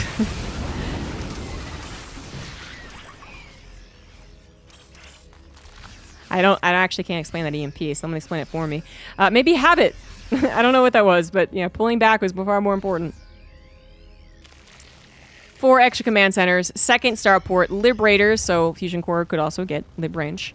Overseer goes into the main base, Nidus Worm is there as well, Beyond with a very quick response, only sending a handful of units back, meanwhile keeping a very good amount of units on the front lines. What's really important right now is that Beyond never gets caught without the correct composition, so if 12 lurkers show up in one base and he only has Marine Marauder, that's tough. But if his ghosts are all there, then that's tough on Shin. And right now, Bjorn is doing a really good job about that. Scan and Concave, nicely done. Nidus Worm gets killed before the reinforcements can come over. I do like this idea, though, this Brood War Nidus Worm, if you will, the type that is going to reinforce and allow an escape for the drones as well. We saw Cyril doing a lot of this in the finale of EWC last year. He didn't win because of it, but it was still cool to see. Scans to try and see where the Overseer is. He needs a Ghost over here to get the Snipe, or a Viking, or a Liberator. I mean, Liberator's going to take forever, but it gets the job done. You're hoping the Banelings will lose energy, right? Stopping Overseers? Yeah, I guess. Yeah, you know, the Changelings can also do a little body blocking is another good point. Yeah, I guess it's not the worst thing. I mean, it probably doesn't happen every single engagement, but certainly enough for Bjorn to say it's worth getting that out of the way. Yeah, you're probably right. There's so many Overseers. He's never not going to see these ghosts. By the way, we have 16 of them. That's a good army. Shin's going to need to basically find more opportunities to drag armies away from each other so that you do eventually find the lurkers on the bio and the Ling Baneling on top of the ghosts. But Byun is really locking up his side of the map. Taking a forward engagement, finds the army, says, why not? Let's do it. But then he is missing the Nidus Worm, though. Okay, yeah, he finds it. The Nidus Worm's going to pop. That is 100%. But what is going to pop with it? Army goes for the planetary? No, decides to go for the army instead. Now, that's a lot of Marauders and Ghosts. The Banelings won't trade out terribly efficiently. Gonna now go after the planetary. Barely saved, barely saved, barely saved. And Nidus Worm is also not finding a lot of damage in the main base. Lurkers, typically terrifying when they get up in the main, but that was actually a really nice handling, despite it being last second. We do have Caduceus on the way after Librange. Really happy to see that Byun is getting that, automatically in this late game scenario, getting all his ducks in a row. +1 ship weapons, 2 alongside plating is going to help the medevacs and the Widow Mines, but obviously the Liberator is going to become a bigger and bigger key part of this map. Every party at this point in time is starting to run out of ideas of what they have on the field right now. We're going to run out of upgrades to upgrade. Shin has some other technology paths, sure, like Ultras, but why would you build Ultras into this army? And Broodlords aren't what they used to be. This is kind of the extent for Shin, trying to catch Byun out of position. Gonna delay this base at the very least, but this is his 7th base. Oh, the 6th is gonna go down. That's a goner. That's a goner. Where the hell is Byun's army? Everywhere and nowhere. I think he needs a little F2 to help him out here. We got Frenzy on the way for the Hydras, too. That has so many Overseers. Good lord. No EMP necessary. They're kind of already out of energy. Baneling still trying to crash in. Last second split. Byun trying to mitigate the damage as he was pretty unprepared. So far, the most unprepared fight. But the most important thing is that Byun stands his ground. He might lose command centers. He might lose some army. But he has extras. And assuming he does not find himself out of position again, he does have a very strong defensive army. So this is one of maybe 3 chances that Byun gets to take that damage and still be okay in the game. But anything more than that, and he is starting to lose. And Shin finally found that good opportunity attack. Oh my god. 14,000 resource difference. Still makes us look dire for the Zerg, but that is the end goal for the Terran, really. They want to take these defensive fights, and they want to exhaust the Zerg player. Shin at 3,000, bank. It's really not that comfortable. And he's starting to run out of bases. This one's fresh, actually. This one's fresh. No, not fresh. Just not mining. Good on Shin. He's moving the drones to the outer bases, so when they do collapse, he can run back to still a sufficient amount of mining. It's something I think everyone has kind of like theorized, like it's logical, of course, but to actually see it every single game for Zerg players, that's a real improvement of StarCraft 2 mechanics, I would say. It's easier said than done, and the mantra for StarCraft 2, I guess. And now we see Zerg players doing it every single game. Infestors are on the way. Yeah, spellcasters would be useful. Yeah, okay. Yeah, Ultras no, Broodlords no. Spellcasters, yeah, that makes sense. That is the one thing we've been missing. Stop those snipes, which haven't been the biggest part of the game anyway, but just stop the army in general would be much better. That is no splash that I can see for the Terran, and that might be the problem here. Byun almost entirely surrounded. Only part of his army was surrounded, thankfully. And one again, yeah, one more planetary falling. One more down. Technically, Overseers are spellcasters. He doesn't win this bullshit. So many changelings just trying to sneak into the main. 10 corruptors are on the way. I do not believe that is Broodlords. We do not have a Greater Spire. That is for the Liberators. Depending on Hydras is a bit sketch. More upgrades for both parties. Where are those infestors? They're in the Nidus Worm? That's an no, they're right there. Shin, now 16,000 resources in the hole. It looked like he had a good surround opportunity in the last fight, but that clearly was not a good fight. That made things even worse for him. Liberators, this time around, not going to stay up forever. But the Corruptors do need to be mindful of their pullback timing. Infestor also scanned. Nicely done. Bjorn, I don't know if he caught wind of an Infestor or just thought that would be a good idea, but that was a very good idea to scan ahead. Lurker harassment, not really going to do a whole lot. Bjorn with a very quick response while simultaneously going for the attack. Yeah, I'm more on board with this EMP on the Overseers thing. This is annoying. And Shin really needs to be concerned at this point. Not only does he need to stop Bjorn from taking this base and taking the minerals along with it, but he also absolutely needs this base. Lurker repositioned by the looks of things, but it is going to be taken care of. Fortunately, libs do not attack buildings. Something else has to. But how many libs are we at? 14! We have decreased our ghost count and increased our lib count. Double Nidus Worm, by the way. Double Rainbow. Going to be handled once again. Liberators thinking they have an opportunity to find the Corruptors thinking they found the opportunity to kill the Liberators, but ghosts were left behind. Missile turrets being built to help out. They do have high-sec auto-tracking as well. That planetary does look like a goner.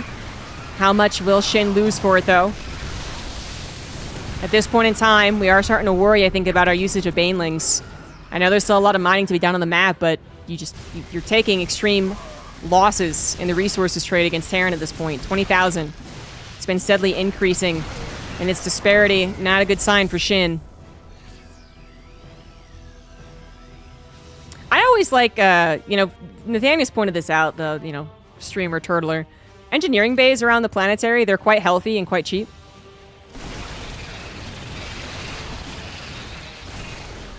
If they stop the surrounds or if they soak up Banelings instead of the planetary, then good on you. Even walls, of course, engineering bays. If they could still lift, if they were Brood War engineering bays, oh man, I think we would absolutely see engineering bay walls. 100%.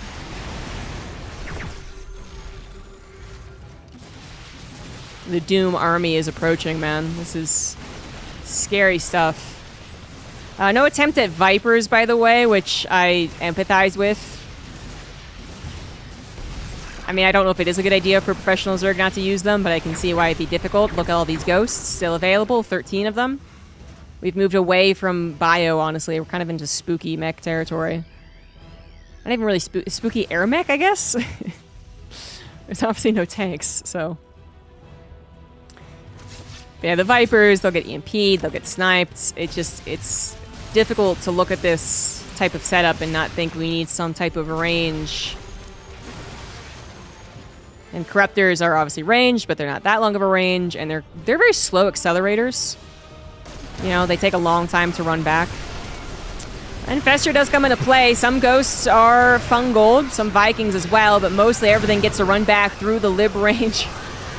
Through the zones. Oh my god. Oh my god. Chaos and carnage every which way we look. Missile turrets helping out against the Corruptors. Vikings still in the fight as well. Liberators trying to be targeted maybe by the looks of things. And there's so few Marines on the ground, if any. The Corruptors are not getting slaughtered as you might expect, running over an entire Terran force. Bjorn falls down in supply. Shin goes for the Remax. Did that work? I don't think it did. I mean, it might. It might have. That might have worked. Shin gonna flood the zone with Lings at this point. Bjorn would be, I think, better off going for that bio-production once again. Liberators still have Corruptors in the sky to handle, and you don't want to stop making Liberators, but maybe only a couple at this point. Basically, you know that the Remax is happening. And you're not going to beat a Zerg's Remax, but you can try and match it a little better. And it looks like Bjorn, even though he fell down, what was it, like 40, 50 supply? Has been able to recover it. He has no bank. This is just pure, consistent mining happening. The mules on this orbital that was well placed, so it could quickly replace any buildings that fell. That was pretty important. Because he is looking for cash. He is looking between the sofa cushions. But he has held, and that was a increase in the resource loss for Shin. Once again, coming in here, so many Liberators.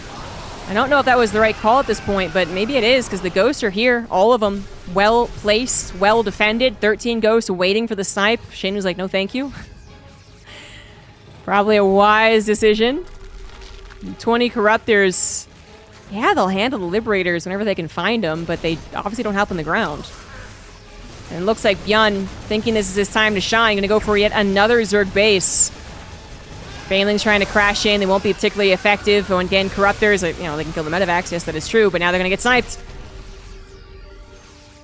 One more Infestor, as all of them have died by the looks of things. Infestors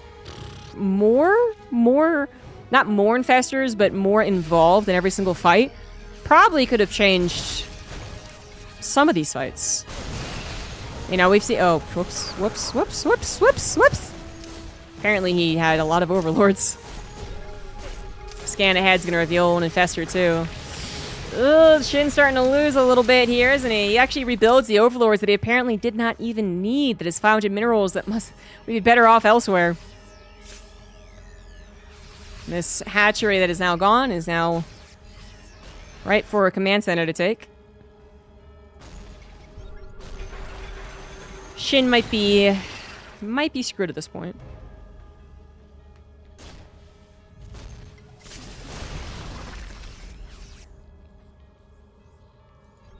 Just trying to think of how else he can take care of this army, but Wood Mines are now in place too, giving the Terran a lot of time to pull back. And the Banelings do not want to be trying to run into a well-prepared Terran off of creep. 66 slings are on the way. Is that truly going to help, however? Oh no, oh no, oh no! Woohoo! So much damage on the Corruptors.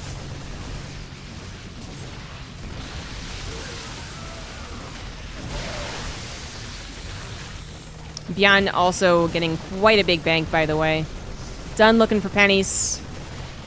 He's now throwing $20 bills onto his bed and rolling around in it. Shin seems a little less confident, doesn't he? 27 minutes into this game. And he has not been able to break the Terran. My confidence would also start to shake a little bit. Army once again being able to pull back behind the libs, behind the Widow Mines, into a concave, into the reinforcements. More Liberators! This actually ends up killing a lot of Bjorn's supply, to be honest. And now Bjorn's problem might be in the gas. 3,000 minerals, a lot of Marines. And Marines might be perfect because, you know, Shin doesn't have a lot of resources in general. His Remax is on 42 Lings, 5 Overlords, and 6 Overseers. Command Center was going to boldly take this base. It is going to be shoved off. Bjorn forced to use the bank here, realizing he's out of gas. Now having maybe a little panic attack. He's not remaxing as fast as you would like. You don't know what the capabilities of the Zerg is. This game is hard to read when you're actually playing it. And Bjorn is only down 30 army supply. And I think his army supply is just more efficient. Eventually these Corruptors will just be dangling in the sky, unable to kill anything further. Although another command center will fall because of them. More snipes coming down. Not quite getting the last shots on the Corruptors, though. And that's, I think, actually been a kind of an important thing in this game. Even though the snipes have always looked so prepared for the Corruptors, when they actually went off, there wasn't enough of them to kill them. The Corruptor count has stayed kind of high. I mean, 23 have died, which is a lot of money. A lot. But I guess I'm saying I would have expected that to be 30 plus Corruptors dead instead. So many times the Corruptors have gotten away with only 1 snipe on them instead of the... You need 2 or 3. Bjorn getting his gas. He has a rich Vespian to take too, so that's going to really help here. Other gases are... They're just expended, actually. It's not a Terran forgetting to get their gas problem. But Marines are a good unit. Infestor, yeah, goes into the turret range.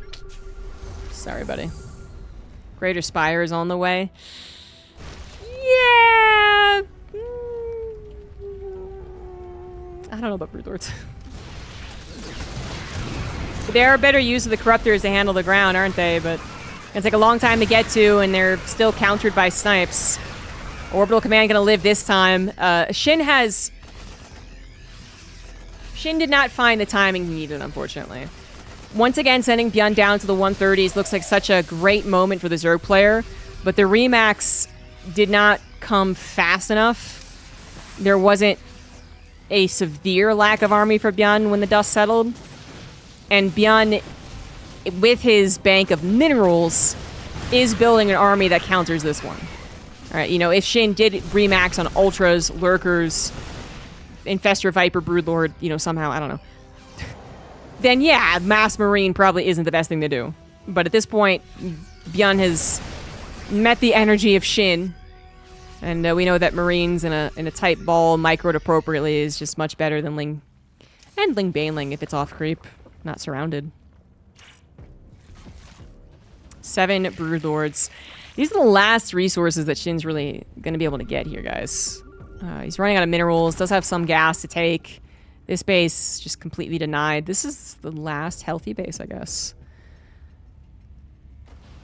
8 Broodlords will be a surprise, to be fair. But Bjorn, I don't think I should be that scared of it. Infestor plus Broodlord is an ultimate combination, though, isn't it? Finally, we have some action on the north. The north has been almost completely untouched in this game. It's kind of crazy.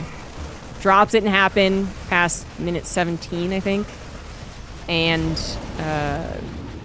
run-bys haven't happened. Not bothering.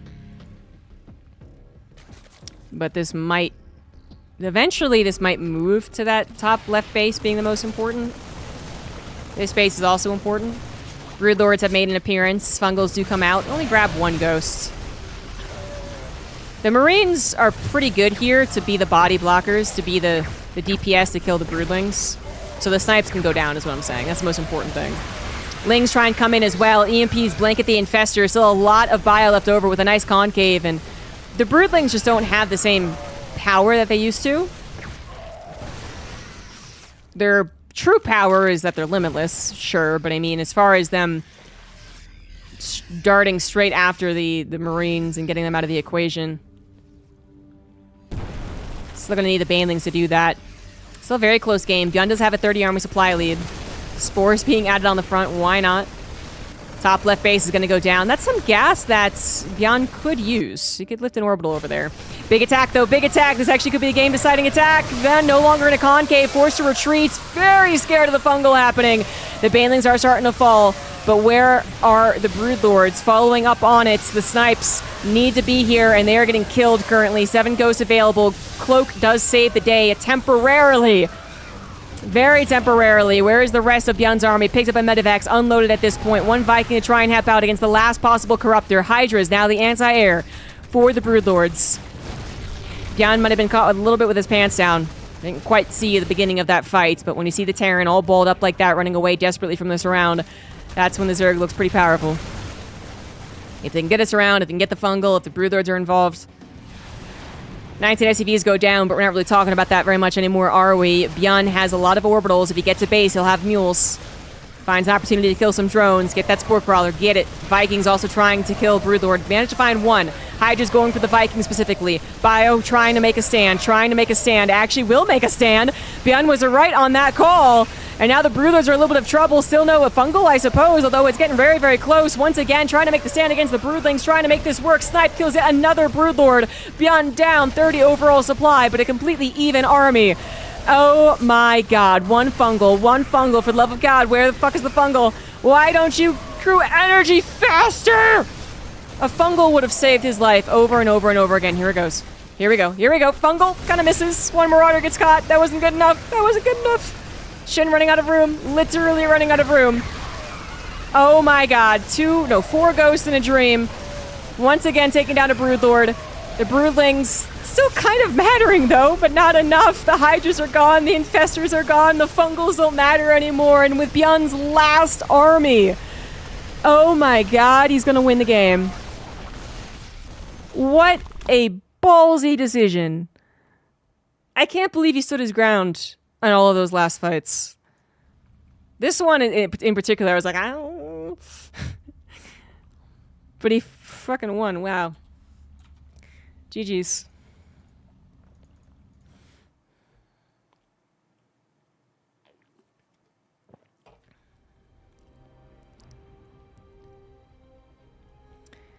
Woof. Some good games in the qualifiers. Finally, some good StarCraft.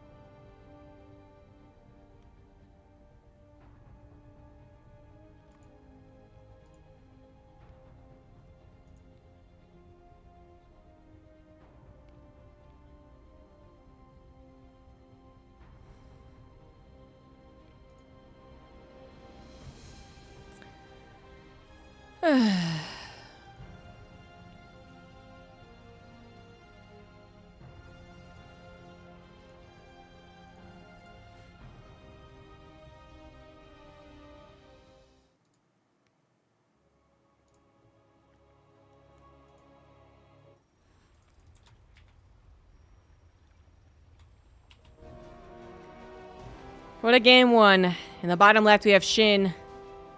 In the top right, it is Byeon. What a finale. Yeah, there was a tiny part of the game where it was getting a little redundant. Started going into the definition of insanity. On the side of Shin, anyway. But Shin did a lot of appropriate things, trying to match the composition of his opponent correctly. Corruptors can seem like such a money sink. But they did the trick against the Liberators for the most part.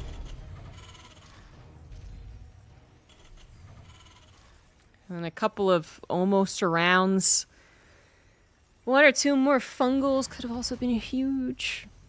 Could have been huge. Right, there's a lot of things in a 30-minute game that could be done differently. On the side of Beyond, I think just maybe a few of those engagements not starting off absolutely perfectly positioned. Totally ready for it with a concave, with snipe ready to go. With enough AoE at a couple of those fights as well. He just didn't have any Widow Mines that I saw. And zero tanks too. And actually that is a little different. It's not totally unique, but I would say a lot of the time you get into those super late game scenarios and a couple of tanks are available. Tanks on the ledges, near the planetaries, behind like defensive ledges, like here, all the way back here, but still, like, there's usually a couple. And even in some other late game DVTs, it's still a lot. Like 10 tanks scattered around the map. And we just went tankless. But either way, any amount of AoE I think was missing from some of those big fights. But other than that, I don't have a lot of critique for Beyond, who I think mostly did everything as one would expect. Bit better of engagements, bit better of being prepared for them, I suppose, and then maybe more AoE at all times. But then Shin, it's not that I think Shin played worse, and that's why I have more to suggest. It's just when you are talking about trying to break the turtler, I think you're talking a lot more about what the aggressor can do than the defender. And so Shin, theoretically could have gone for a Nidus Worm more frequently. He could have gone for crackling Nidus Worms to the, call them like the accessory bases. The bases that were still mining and still blocked avenues to the production. Like the 3rd, 4th, 5th, on the left north side. More attacks over there that could have drawn the army away. Because it all got really consolidated down to the bottom right for a very long time in that game. Fungals earlier? Or more consistent? As I was pointing out? I don't know, there's a lot that you could think of, but we also have the benefit of seeing every single portion of Beyond's base and seeing where he's weak. And after a minute 22, 20, I don't know. After some minute, Shin was no longer able to kind of throw and see what sticks. For a while he was comfortable on 7-8 bases or whatever it was. He was with the big bank. He was delaying Byeon's bases or killing them. And maybe he could just have thrown everything around and been like, let's see what happens. But eventually you can't do that anymore. And then when you stop trying to think to see what openings there are, it can be very easily to assume that there are no openings. And maybe there aren't. Maybe there aren't. I'm not saying I'm right here. Like, Byeon might have been happy for Shin to throw army off to the left side, in which he would lift the command center, let the planetary take out the Lings, and then, I don't know, have no problem responding. And Byeon did do a really good job. really good job of splitting his army during some of the early late game that we had, where it was very clear Shin was trying to catch him off guard, Ghost in the wrong place, Bio in the wrong place. It's a very tough game for this Zerg. Very, very, very tough. Roachwarren is on the way. Shin gonna change up his composition, but he might not change up his aggressiveness. You know, going for a 1-1 Roach all-in would be one way to make sure that's not, you know, his own super macro game. But we've also seen the Roachwarren lead into just very defensive play. Beyond did not go for 3cc immediately this time. He did go for a starport, so it is 3cc, of course. But the starport is there. The Banshees are out. Shin will need those Spore Crawlers he got so carefully last game, and he does have them.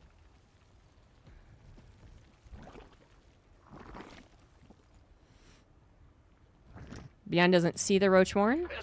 Technically, he should not see the Roachwarren. It is possible to hide Roach production in a Roach 1-1 until the Roaches, you know, make an appearance on the other side of the map. We've seen it.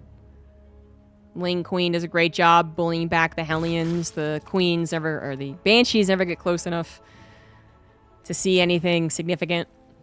5 Overlords are on the way. I think we're going to have that swell 1-1 as well. So now the question is, how long can Shin hide that he is going Roaches? Queens push back those Banshees. Hellions don't think they have an opportunity, so they're not going to run on by into the natural.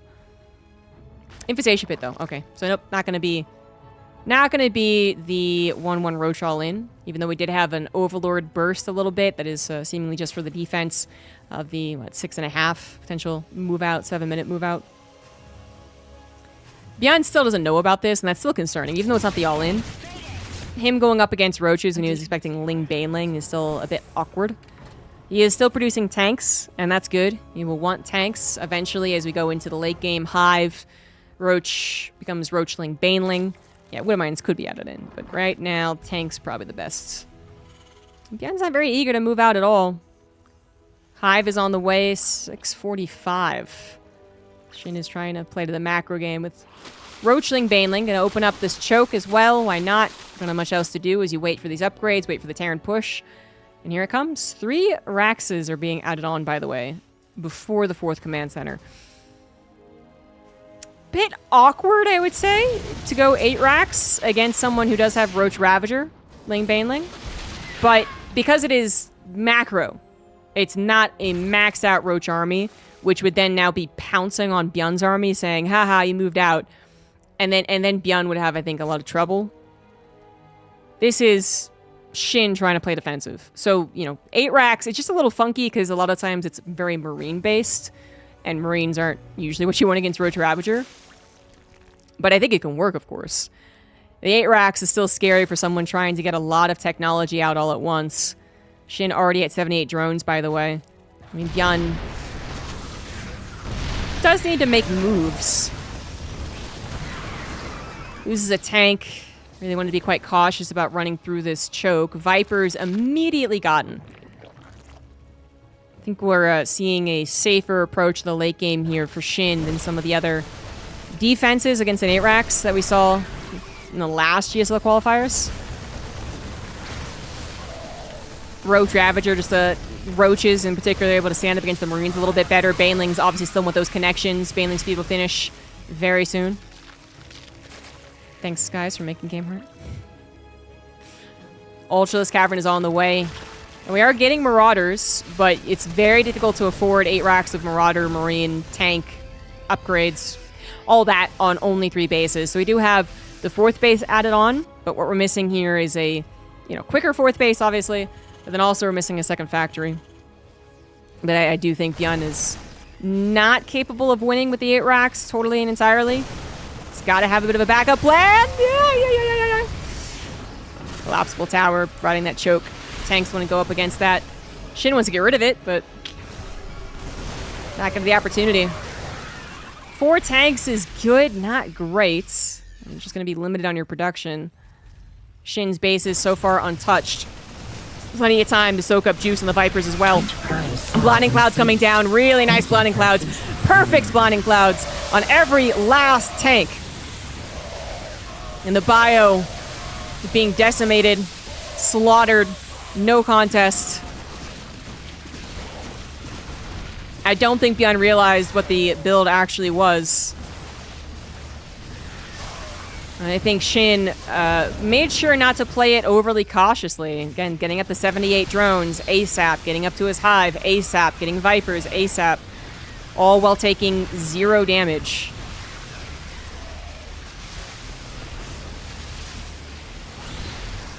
Makes the game look easy. Mule drops as Bjorn does realize he's going to barely hold against this. Ravagers are going to be taken down, but we got a Ling Flood as well as an Ultra Flood. Oh, no.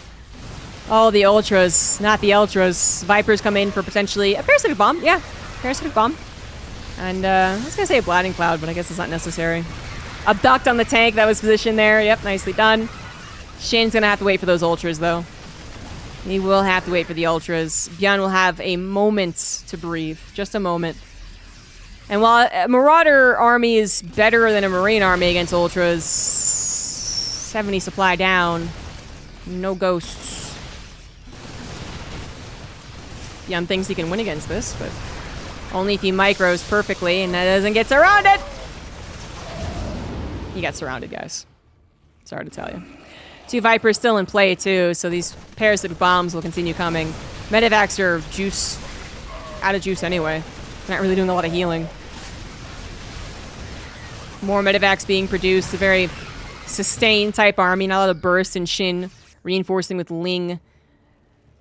Ravager Ultra. That's kind of what he's doing right now. Liberators would also be helpful, though. 4th Planetary, not going to happen. Ultra's going for a potential run-by, scouted by a supply depot. Bjorn not willing to tap out of this game. Yes, he is. Just kidding. He is absolutely willing to tap out of this game. What happened? I think he ran into the Ultras. Hug me! Yeah, he was pretty dead. GG's. Medivacs are juice.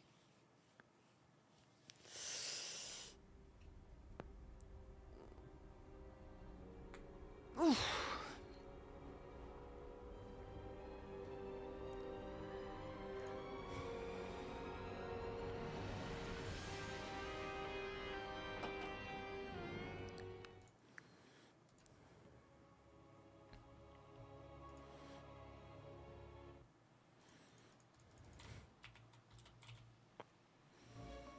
Now the final game here.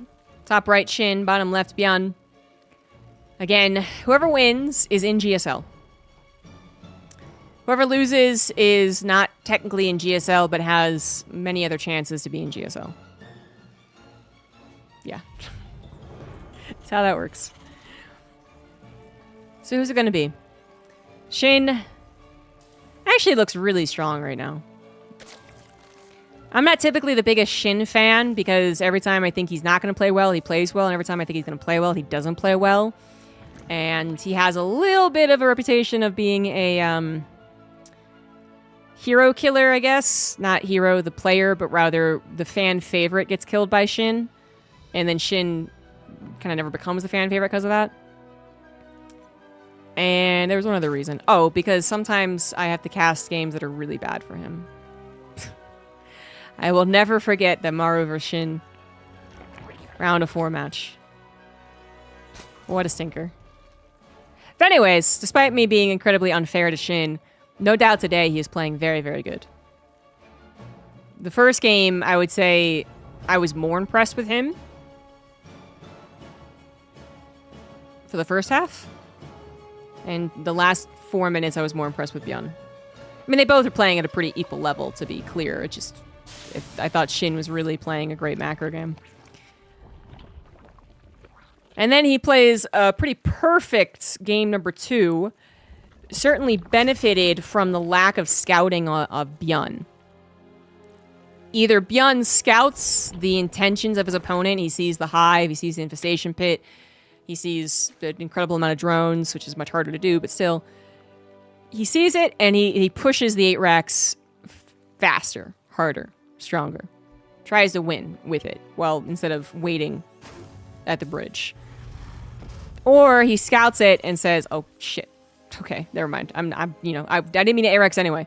And then gets a 4th base faster than he did. Probably still not before in 8 racks, but if he scouted what it was before he threw down 3 extra barracks, I think he goes for a 4th command center. or he pushes much harder. But he was really... I don't think he had all the information, despite having some of the tools. But like I noted, Shin had to play that very confidently. It is a safe style. Roach, Ravager, Ling, Baneling. It is pretty safe. We see Cyril do a lot of it, right? And Clem's able to pick him apart, but it's very difficult to do. Still, as a Zerg player up against who knows what exactly, because I'm not sure Shin knew that it was an 8-Rax either. He might have anticipated it. That is a pretty popular map for 8-Rax, and 8-Rax is definitely in the meta. So there is that. But anyway, if you don't know exactly what your Terran opponent is doing, it's very difficult for a Zerg player to confidently 100% drone. It's always that little bit of like, I could add 10 drones and I could be totally good, or I could totally die. Shit. And Shin just played it very confidently. All the drones he needed, all the technology he needed, all the bases he needed. I'm gonna go back to his 3cc starport.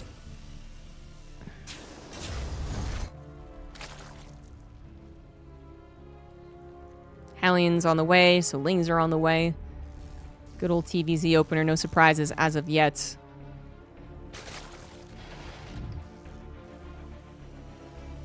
Or the Maru Shin GSL final. Yeah, Shin does not do well against Maru, specifically.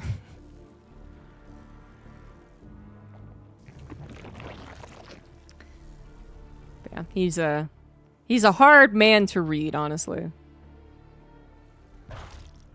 Another Roachborn. Liked what he did last game. Could change it up, though. If Beyond is going to be a little more eager to get the scout, well, he certainly is going to get the scout here. He is going to get punished for the Hellion move-in, though. Yeah, going to lose all but one Hellion. Yeah, but he saw the Roachborn. The thing is that Shin could go for a Roach attack. That's not the end-all, be-all of scouting for Beyond. But at least he knows that. At least he knows that. That is something he did not know for a very long time in the last game. And then eventually you saw the Roaches, but you still don't know exactly if it's the all-in or not. And eventually there's not enough Roaches, and you're like, oh, it's not the all-in, but still.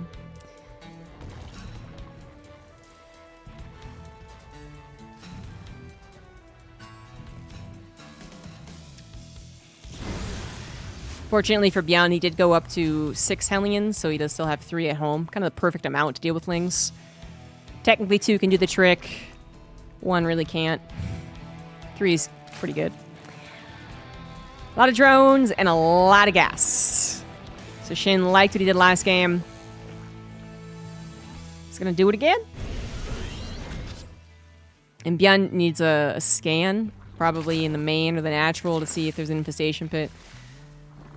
To get a proper idea as to what his opponent is doing.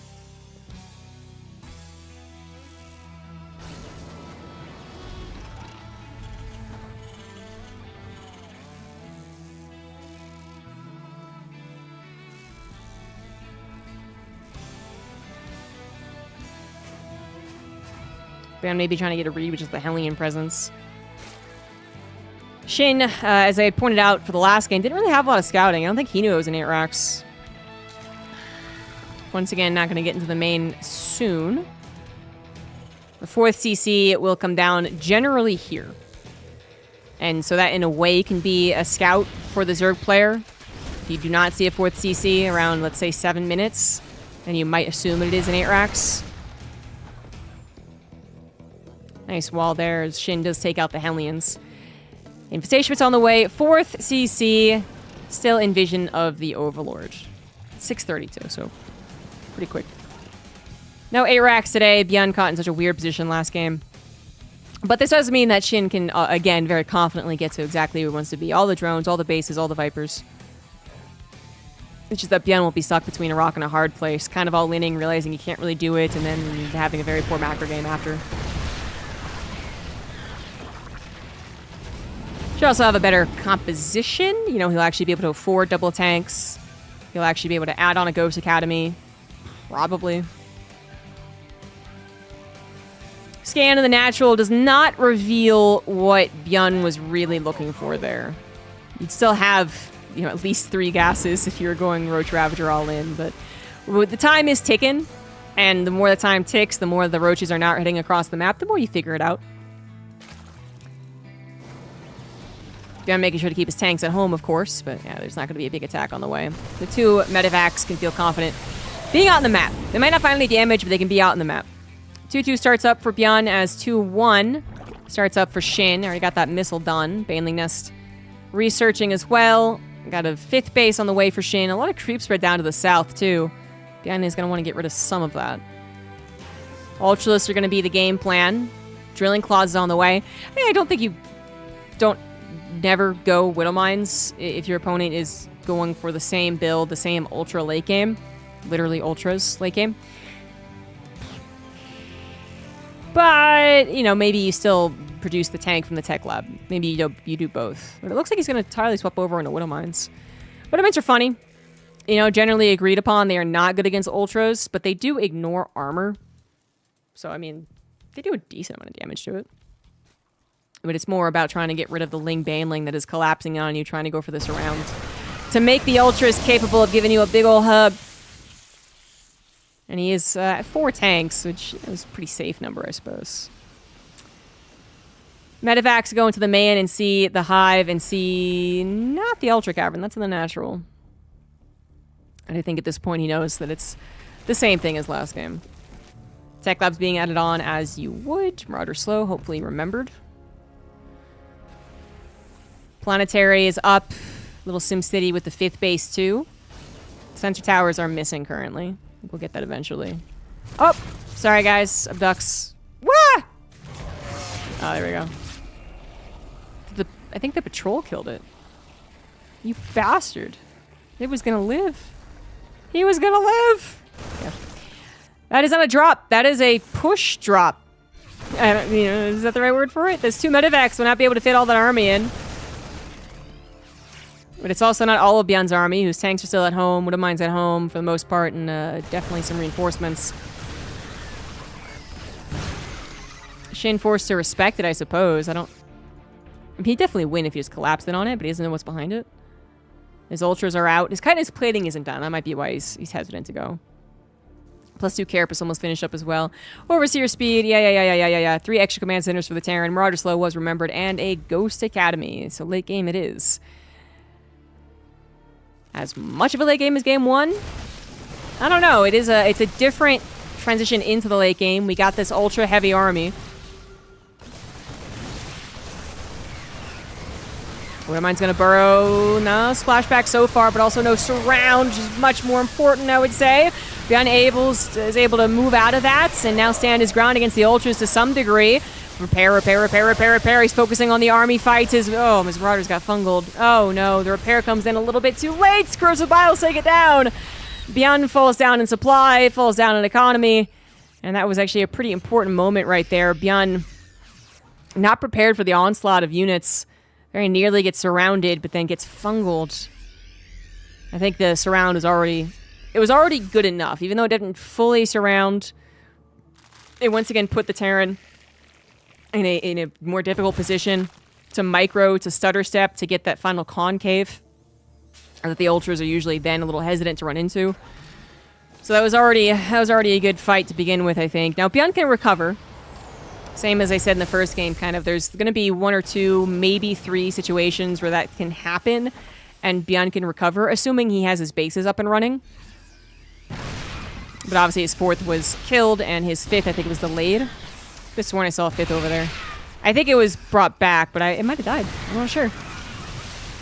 This is a large Zerg force, but it is running, I think, into a better prepared Terran army. The Planetary could cancel and lift. There we go. Liberator's siege up. Fungal once again hitting the Bio army. Ay. Oh, that was the ticket missing, man. Beyond gonna stand his ground, but this time he lost his tanks as well. Something that he was hoping would kind of push the defense over the edge, I suppose. Planetary is gonna get up and running. But this has been Beyond on 3 base for a very long time. Shin comfortable on 5, going to 6. 81 drones, even more on the way. Beyond really needed to make the stand on the 2nd Planetary, I think. The first one, like I said, it was like, okay, maybe you can still recover from this. The second one, Not dead, but still heavily delayed. And such an army trade, too, thanks to the Fungals. Very close resources lost game. Bad sign for the Terran. Viper is going to come in and help out, too. Maybe a Parasitic Bomb. Maybe a Blinding Cloud. Either way, a little helpful. Wood Mines, there are a lot of them. That is a Wood Mine field right there. It's going to be an orbital, not a planetary, as he looks to lift rather than repair and defend. Here comes another engagement. Shin going to try and move in. A little bit of a split, a little bit of a concave. Blinding Cloud does affect the army fight. Orbital not being lifted. Bjorn has to focus on the micro. Does take down one Ultra, but two more looking for the chomps. The Fungal once again hitting. Seems like it is game over. Bjorn not able to replicate the first game of the day. Or of the series. And Shin looks very good. This is very good macro games.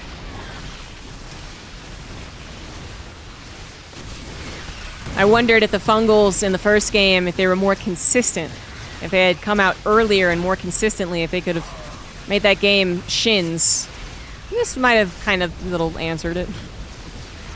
Very, very different pacing, very different late game composition, but still, those Fungals are very important. GG's Shin 2-1 advances to GSL. Bjorn has to go to the round 2 losers, which he might still win and might still go to the GSL.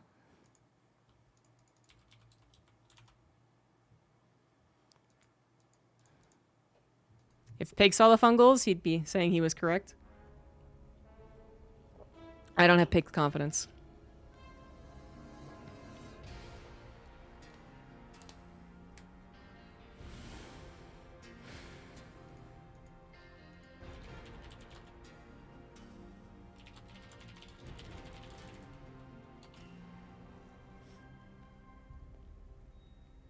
Not since the days of No Regret in the Team House has GSL Qualifier has been cast live. Well, I guess there's Creighton Olsen too. It's been a while.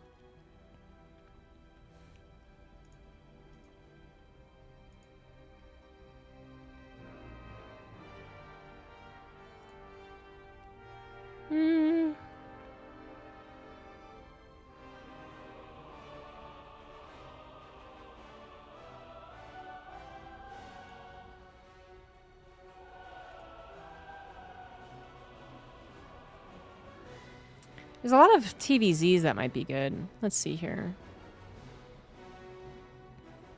1, 2, 3, 4 more best of 3s?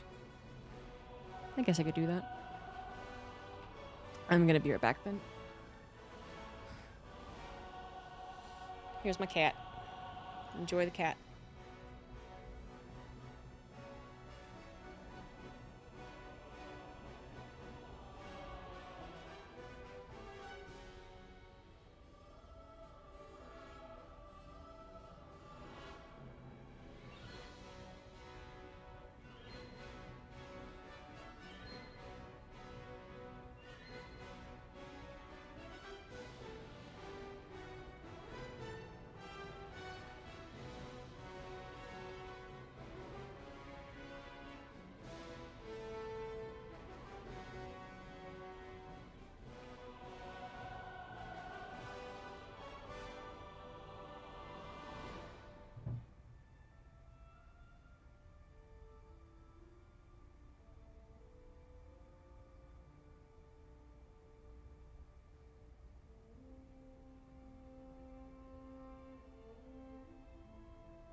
Love the kitty.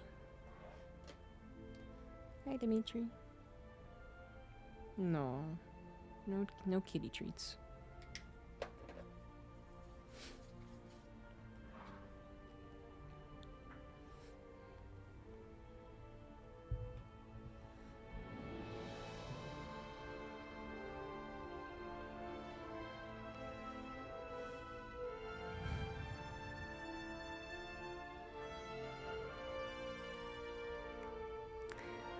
He's like, okay, fine.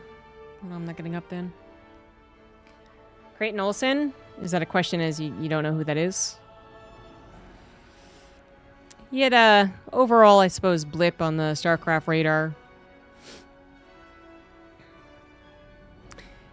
Ended somewhat not graciously. Ugh.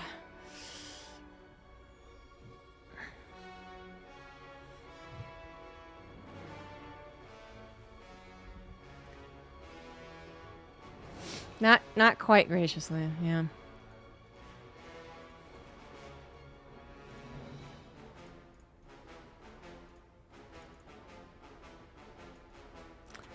Let's change up the matchup.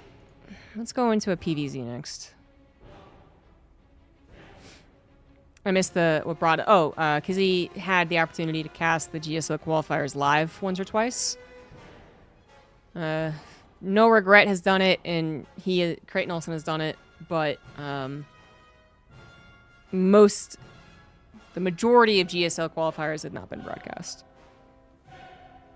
For whatever reason, even when they both, at different times, but still, even when people were there in Korea, prepared to go and make their own setup with their own equipment and, follow whatever rules they had, blah, blah, blah.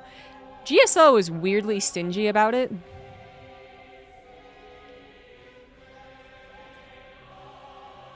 There was actually people who asked to do it and they were denied. And so it was a surprise when No Regret did it. It was a surprise when Creighton Olsen did it.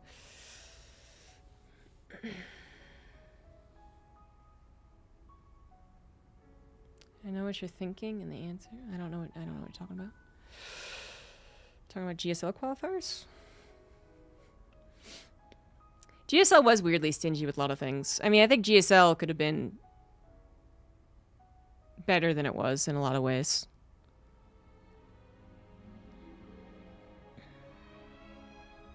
Hey, you got Masters 3 for the first time. Congratulations. They're all done in PC bongs. GSL qualifiers are almost always done in a designated PC bong.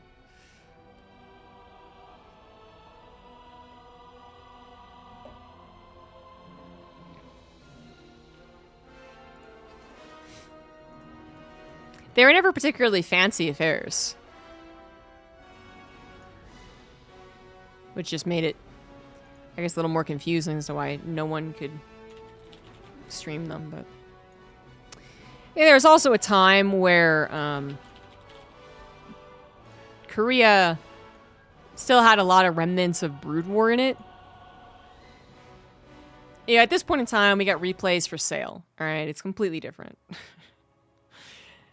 So different. But for a long time, GSL kind of played up like they were OGN hosting OSLs and stuff. Whereas, like, sharing replays was a no-no, and revealing more broadcast matches than you could for the players was a no-no, and, they were just tight asses. It's a pretty shoestring budget. That wasn't the problem, though. People were willing to go there to the PC bong, set up their own stuff, set up their own production, and cast them, which would require almost zero effort on the side of GSL, except for allowing them a place at the PC bong, I guess.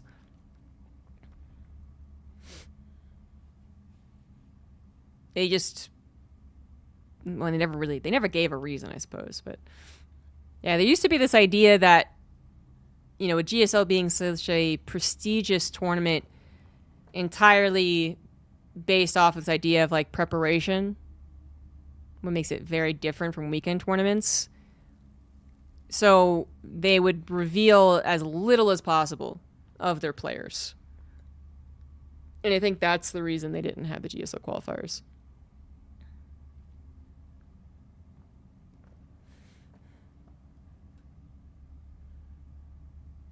Having health bars is a no-no.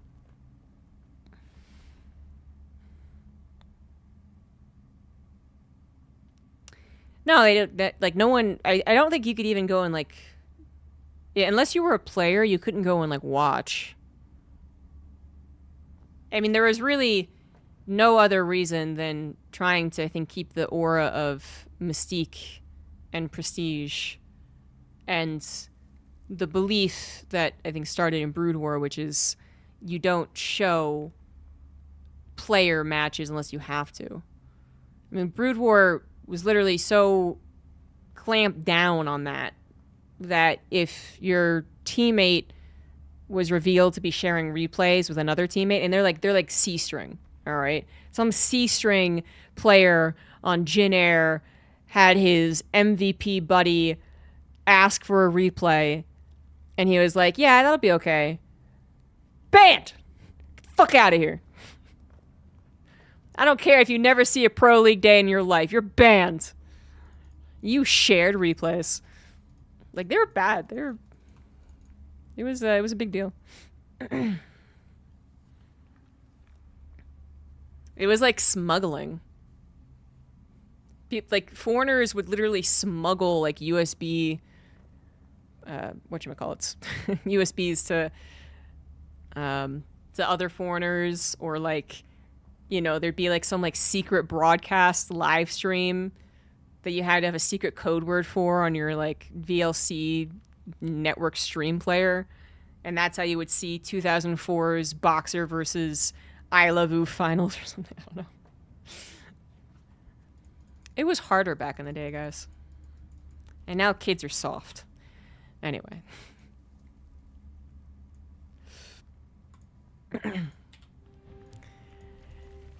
We got another best of 3 for the GSL Qualifier. In this case, where are we at?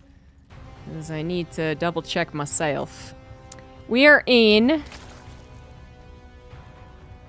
the qualifying match of Group D.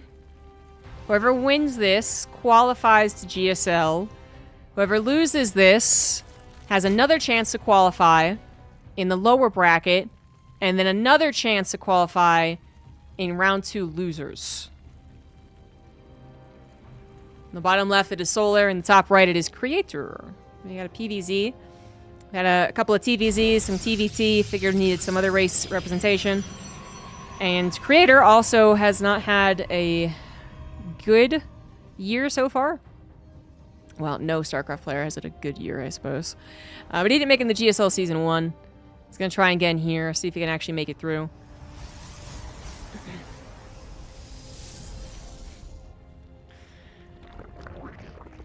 Solar has been doing a lot of all-ins. Now, when I heard that ZVP is a tough meta for Zerg, and there's a lot of all-ins, a lot of not wanting to go to the late game, I was like, okay, sure. And then I saw Solar do nothing but all-ins in back-to-back ZVPs, and I was like, oh, okay. Oh. Solar to me isn't too much of an all-in-y guy, but in this matchup, it was 2 best-of-3s and 5 all-ins, I think, something like that. In one of the Open Cups he played. So, that's what I'm expecting here. You know, Shin kind of made me doubt it, because he went total macro versus Protoss in his qualifier. And, you know, even young Yakov, actually, in the recent Open Cup, also can be very aggressive, actually went macro. So it doesn't seem to be, you know, all in before minute 8 or you're dead. It is more kill the Protoss before they get to Stargates, or you're going to have a bad time. And that can sometimes include, you know, hives and lurkers. But Solar, he was absolutely going for, yeah, like sub 10-minute all-ins. Yeah. So Creator, I gotta be aware of this. So doing a lot of scouting. Run, probe, run. Twilight Council's coming down, actually. Okay, Creator's gonna be the one to start things off here.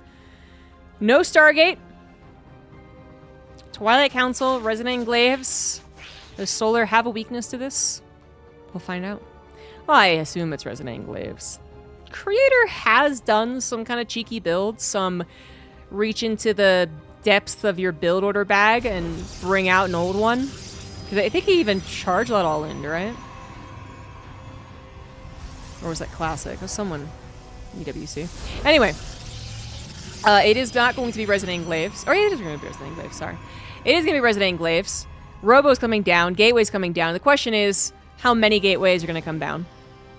How dedicated are we to the Resident Enclaves? And so, Falcon Solar. Yeah, he is on Team Falcons. Solar would love to be able to scout this. And all those things I just talked about.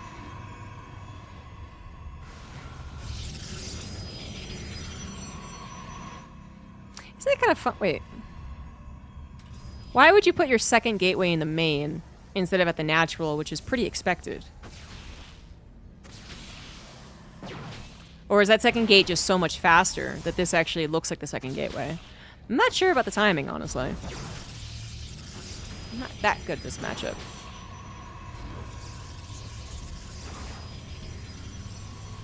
Regardless, I don't think Solar knows. He's 2 adepts, that's it. That's not enough. Roachwarren is on the way. I'm at 38 drones. Well, I feel like the lack of Oracle... Well, now the Warp is in. Well, there you go. He's like, what time would the Oracle have shown itself to the Overlord? Yeah, I think that was actually very clever to do that. Now, Solar has a better idea as to what it is, seeing the Warp Prism fly out. Is he going to be prepared to defend? Pulls the drones away from the third. No wall. So that's a little unfortunate. Spore goes into the main to keep the Warp Prism at bay, but the Adepts are on the front.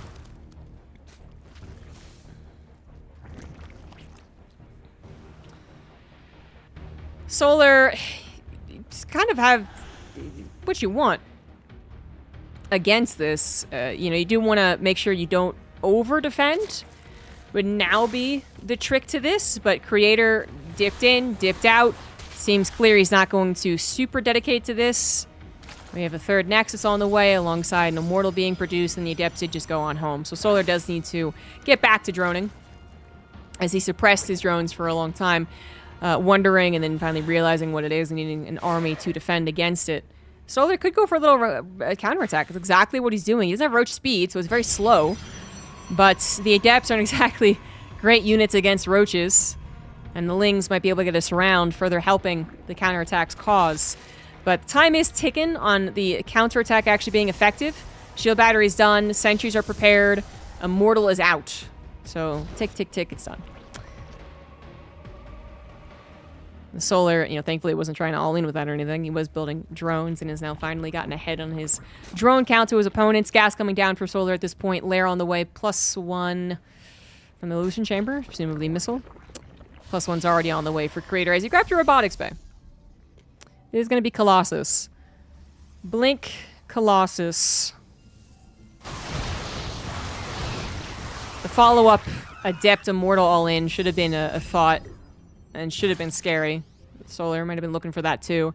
It's not what this is. It's seeing the army on the front. Seeing army on the front with the Warp Prism is always a little sketch. But Solar, I don't think overreacted to this. Still has a good number of drones being built. Infestation Pit on the way too. All those upgrades as well. And Creator was just looking for, well, potentially those force fields to slice and dice. Give him an easy opportunity. Now the Warp Prism designated to just running by. Adepts are going to lose more and more of their effectiveness in this game. But to just give them away at this point would be quite dangerous, especially if you don't know what the Zerg player exactly is doing.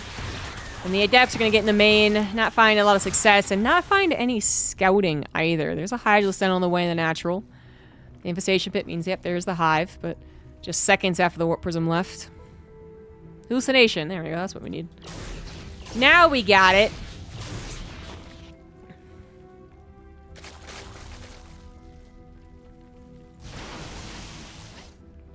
I suppose the question can be, is Creator going to have any type of push prior to that Hive technology? Blink +1 is going to be done. Recall having to be used on the army. Warp Prism try to go into the third to hopefully find some success there. None to be found. Solar with a good split of units. Creator's gonna have his third Colossus? That's still a second, actually. +2 attack. I mean, if he has to wait for that. Basically, if he's gonna be able to push before Vipers are out, and I think the answer is no. The Vipers will be started soon. Although Solar has yet to see that it is Colossus. I'm not sure he actually did see that. I don't know if the Ling got over there. Push is coming, but only with one Colossus. Second Colossus is going to have to come up a little bit later. It looks like Creator really does want to push before those Vipers are ready, seeing that the Hive is actually completed at this point. Warp Prism's going to come back and help out the main engagements. Here we go. Solar does not have the Vipers ready. He doesn't have the Lurkers ready either. He is on a pretty basic army. And Creator might only have one Colossus, but he does have a lot of Stalkers. 20 armor supply difference. Solar with the advantage, but in worse units. Warp Prism staying alive. Second Colossus coming up as well. 2 Immortals really helping.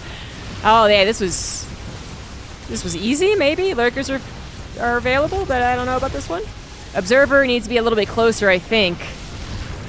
But with 2 Immortals still healthy, Warp Prism still available. It looks like Solar was too late to the technology, too late to the army production. And Creator was just on time. If you had waited for the second Colossus, I don't know about it. I don't know. Wait for the second Colossus, then move out. The Lurkers would have been prepared. Perhaps the army would have been seen faster moving out as well. It still looks close, but Solar lost his 4th base, and Creator has his 4th. +2 is also going to finish for this army. The Lurkers are all gone. The Viper, so little, so late. Just one little abduct.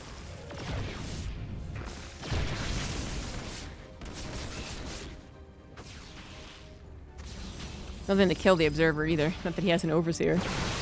Whoa, okay, blinking in to grab that Lurker. Now that that's gone away with, the abduct will happen, and it will kill the Colossus. But it was all on that timing. GG. Creator, who was also picked up by a Saudi Arabian team, hopefully for EWC, is going to take game number 1.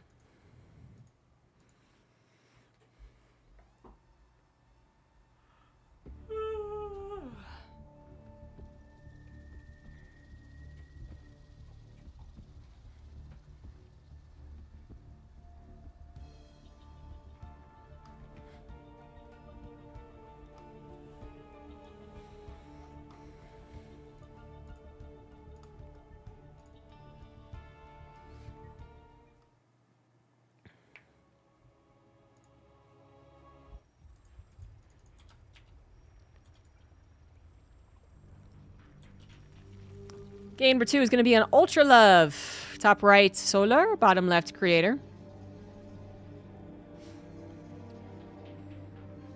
Creator's timing ended up working out.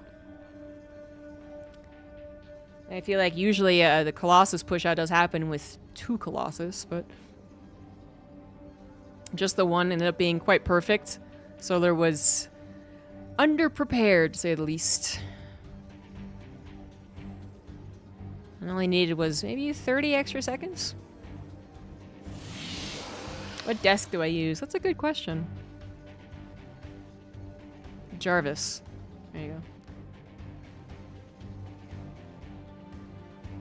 Jarvis something or another. It's been so long since I've thought about it.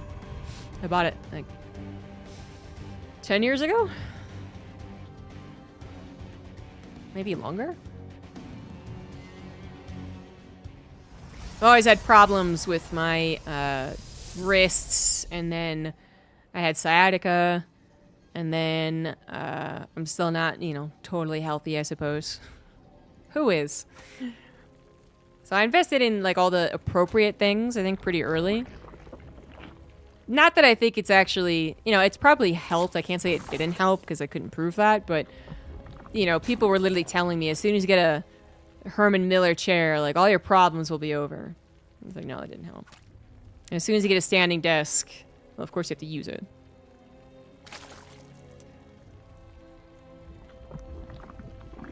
Yeah, I feel like the quality difference, the quality might be better, but as far as the health difference, for me, between a Herman Miller chair and like a DX Racer chair actually was not very different. I really didn't see a difference. I saw a difference when I, exercised correctly and got the appropriate, diagnosis and realized my weaknesses and all that, all that stuff. Yeah, standing more is a goal, but if standing was not so hard, God.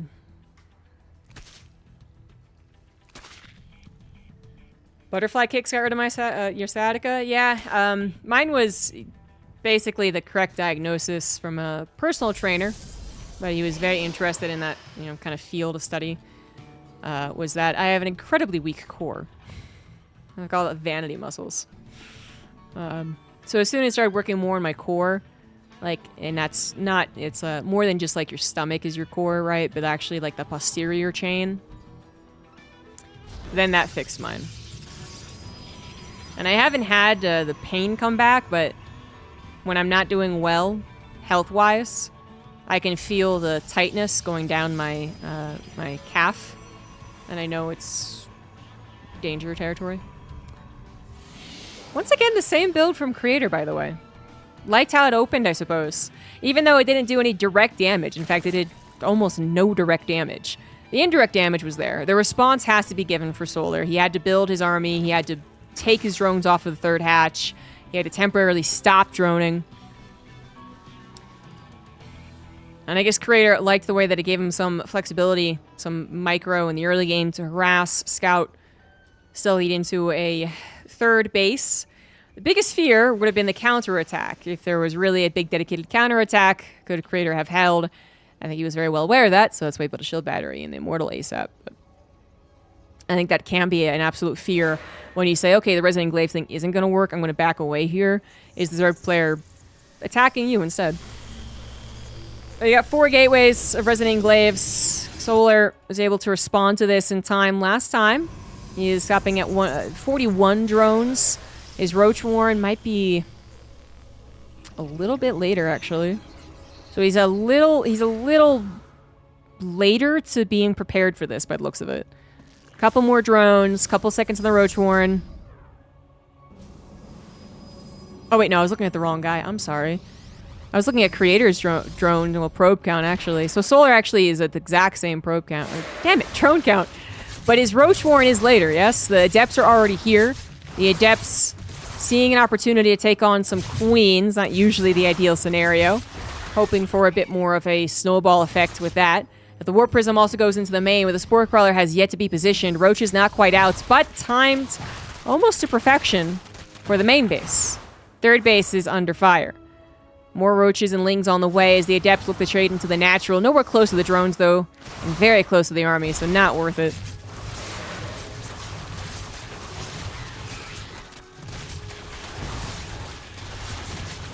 And the Adepts don't mind taking a bit of a fight against the Lings. Gotta be careful as the Queens want to target fire that Warp Prism, though. That's a little scarier.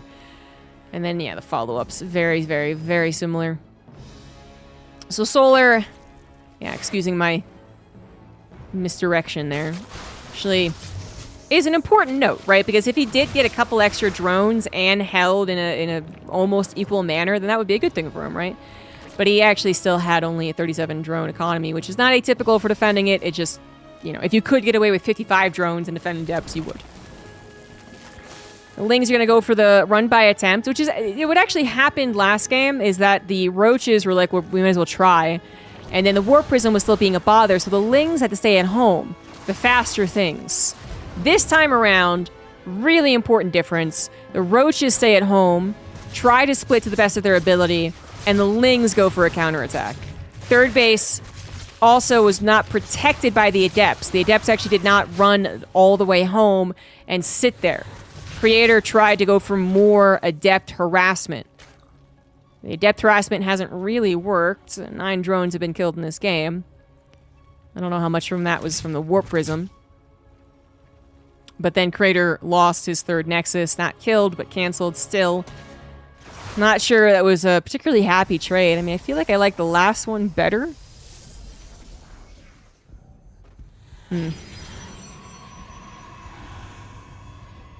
Warp Prism does get recalled. Overseer is about to go for a scout into the main. suppose if there was a 2-base all-in on the way, then the third Nexus cancel would kind of be a false positive? I don't know if that's the right phrase. It would be, you know, you would like canceling the Nexus, but then assuming that you just got a gotcha on someone who's actually really 2-base emphasizing might not be the bigger gotcha that you think it is. But it's not that. It's not. It's once again not going to be the Adept Immortal follow-up. Should probably be the scariest thing. Yeah, losing all the Adepts, too. I don't think I like this as much as last game, but that is a lot of Adepts that he built up. He might have... I mean, this isn't... Actually, this is 6 gateways. Oh, shit. Oh, God. Okay, well... I thought it was 4 gateways for some reason, but that's obviously the number he started with. So this is actually... This is the follow-up Immortal Adept attack. Unfortunately for Creator, it's not starting off particularly great. The Adept shade into the Natural where they met with an army. Drones were a kill, but not as many probes, not as many as the probes. The Lings getting into the Natural, absolutely no problem. Yeah, plus you're defending on the back. Barely defending, keep in mind. Solar is having a little bit of trouble. 2 Immortals with a Warp Prism and a Dream, some Adepts, and whatever reinforcements you can muster. This Creator is only mining from his 3rd base, funnily enough. But Solar is able to reinforce. And Solar is going to win this game. Creator left the door open. I mean, the Overseer did not give that much of a heads up. I totally misread the number of gateways, but yeah, the Overseer did not give that much of a heads up. Solar still was able to get enough army mustered alongside this Ling run-by to both deal devastating damage and hold.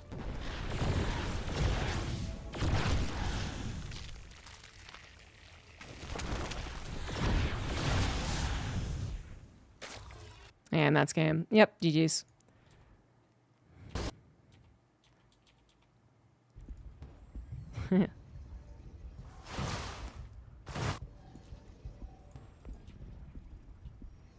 So the Overseer sees this.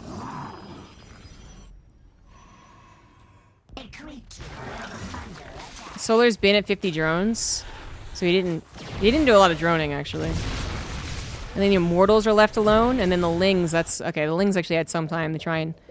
Still a ballsy decision, though, right? You know, the Lings obviously don't want to go up against the Adepts, but... they can help surround the Adepts. That run-by worked out really well. I actually wonder if... either Solar was very well aware of the possibility of that follow-up attack, or he was gonna Roach Ling all in anyway. Because that has... As I said in the beginning of the series, that's what Solar has been doing. Like, early Roach all-ins, mid-game Roach Ravager all-ins, Ling Hydra all-ins.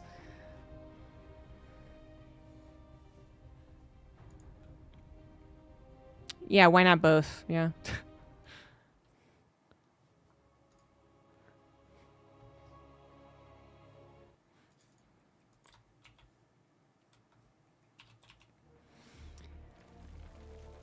Now, on the final game here, winner goes GSL, loser has other chances. Top right, Solar, bottom left, Creator.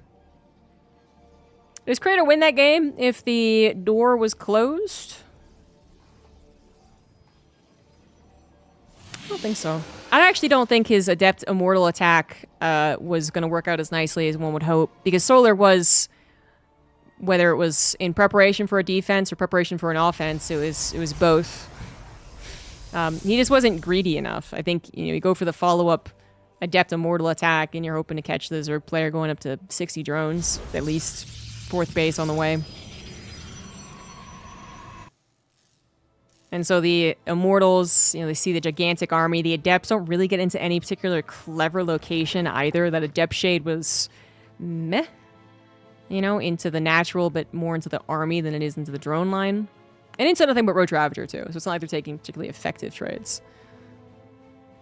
And if the Lings didn't get into the Natural in the main, they probably still would have ransacked the 3rd. So, I mean, the game, you know, Creator's not one to tap out quickly, so he would have tried his hardest, but it would have been a very, very scrappy game.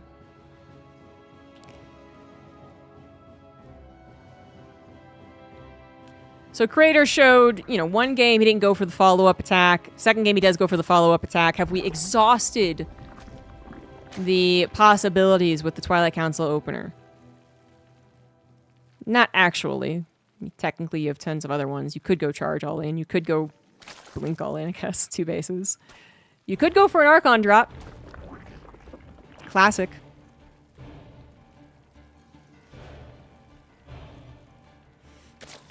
You think Creator's gonna do it again?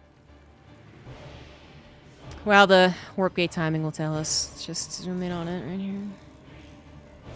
Yep. Streamer, excuse me. Did you know that you can zoom out in StarCraft? Just type zoom -3000.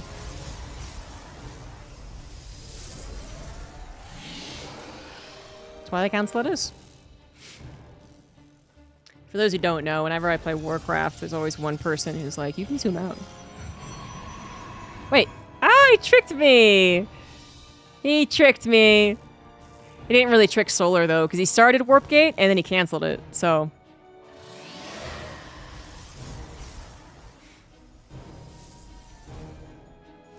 Stargate it is. I don't know if that was attempted to be a trick, or it was a changed mind, but either way.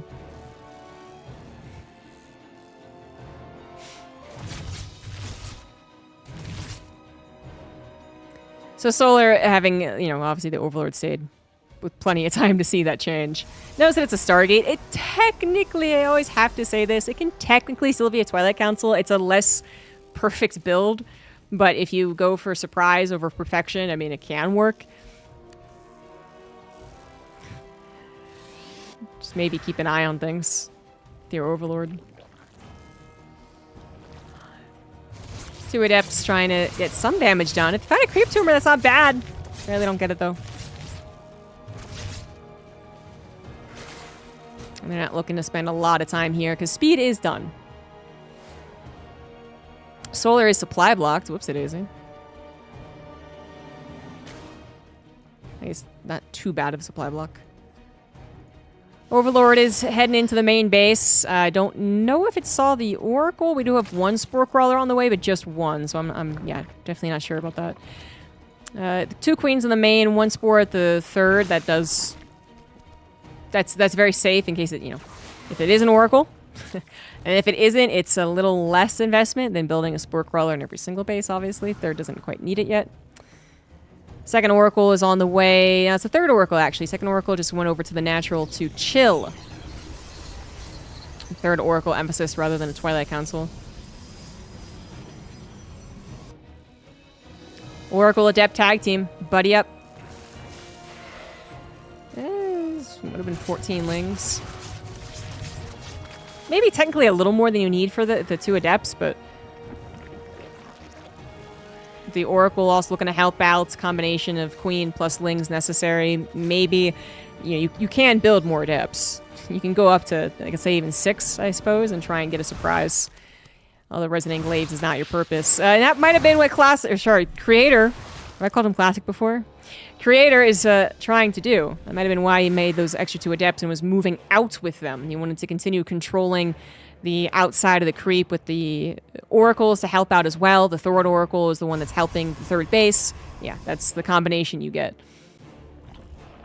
And you can control the creep spread a little bit. Maybe bait a couple of Lings. Maybe even get a Queen, actually.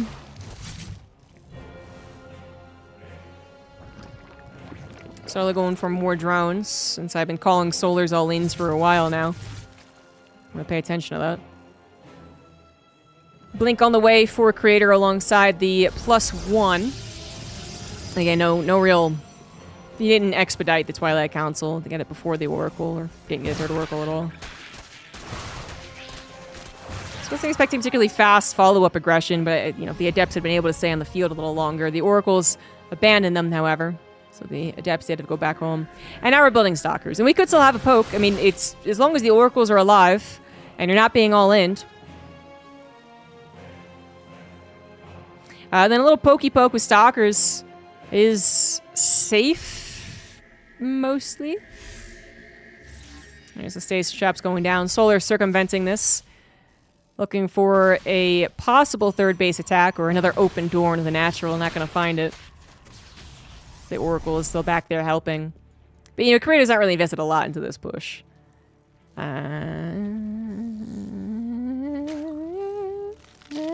It's Roach Ravager. Creator not getting a lot of scouting done as he is kind of prepping this harassment, we'll call it. Yeah, harassment. Using his oracles for stasis traps and defense primarily first. The Ling is going to scout an intended fourth base. The pile on the probe is there. Good and pretty much as good as seeing the virtual fourth base. That's a good sign for Solar, who is building nothing but army. He's going to go for Roach Ravager Ling Queen. He's been prepping that for a while. Hallucination gets in here. What does it really see? Roach is being built. Roach is being built. No drones at the fourth. Creator, I think, got the scouting at the right time. Pulls his army back. Leaves the stasis traps. Can't change them anyway, but they might actually help. There are so many of them. Solar could go through them. Oh, and he literally saw the drop overlord? Yeah, well, there you go. Interesting. Cancel is one of them. I guess he realized he didn't need that many. Canceled his fourth. Yep, and he is totally prepared, or as prepared as he can be against this. Not going to go for a Colossus. He's instead going to go for a Disruptor here. Now remember, Disruptors do not one-shot the units anymore. They still do significant damage, of course. It is a little bit different. Stasis traps are helping to some degree. Stalker's trying to take the fight as much as possible before they're really forced to take it at home, where we have a lot of static defense. Shield batteries and cannons and stasis traps, oh my. Overlords in the main base with Lings are totally anticipated. Totally anticipated. Really nice defense so far from Creator. I mean, the timing on the scout was so perfect. It was with enough time to get everything he needed. And Solar just seems shit out of luck here. He's going to try and drone behind this. We got more drones on the way. His fourth base is here, just needs drones. But it's still... The problem now is this lackluster army, Roach Ravager, against an increasingly better and better Protoss army. Disruptors, upgrades, bigger, more Colossus. It's got everything. And the fourth base comes down over to the left, knowing that the right side might be a little bit more difficult to tackle. Run by would be a bit of a trap if Solar goes for it, and there's the trap. Stalker is still corralling kind of the main force, keeping eyes on it and trading with it. Solar does see the other fourth base, but to redirect your entire army over there is actually a challenge. So, you know, it'd be nice if it wasn't scouted, but it's still safer even if it is. And Solar is just desperately trying to buy time. He knows that the attack is coming because he hasn't done anything to Creator. There's no reason for Creator to just sit back and continue being really scared.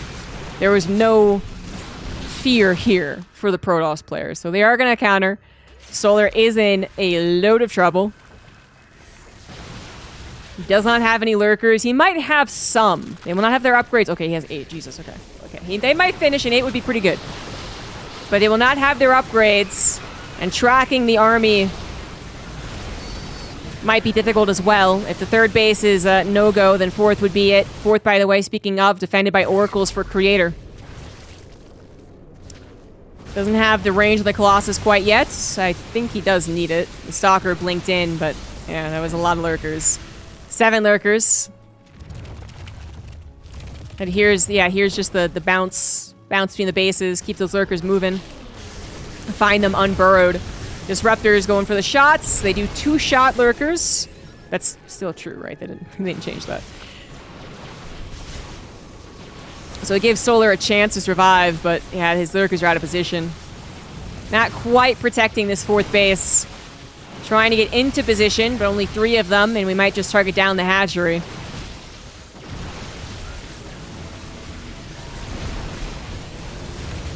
And there goes the fourth base. Some Protoss losses, not much, especially as Creator is successfully mining off of his own fourth. Jesus! There's no need. It didn't matter, but there's also probably no need. Solar is he's on death's doorstep right now. Lurkers are great time buyers. Viper's gonna try and come in to save the day, save the day! Cancels the one disruptor shot. Blinding Cloud is very good. That is in the heart of the Protoss army, but the lurker count isn't high enough. They're not all hitting the heart of the army, and this is gonna be it. Creator bullies his way through and takes the 2-1 and is in GSL. GG's.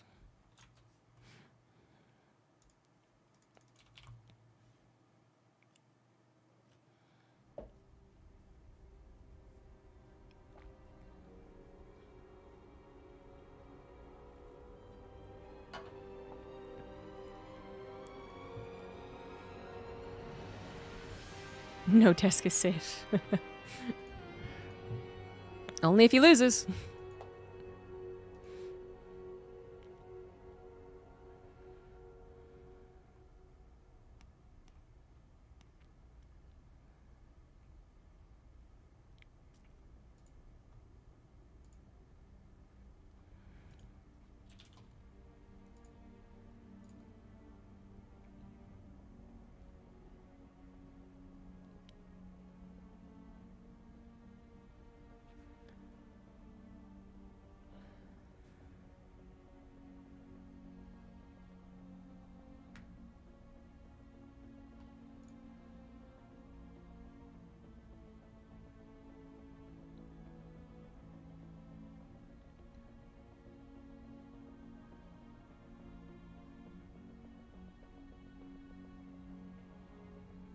No. Blinding Cloud doesn't cancel disruptor shots. He abducted a disruptor, and then he blinding clouded.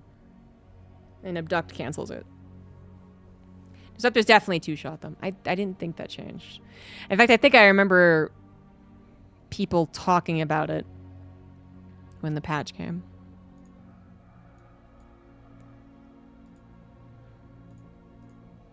So I was pretty sure, but yeah.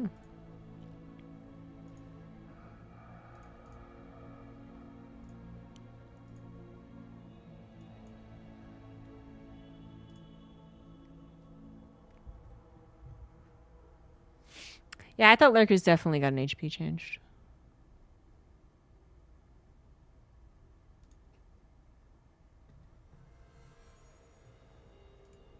Man, I'm pretty sure Lurkers got a change.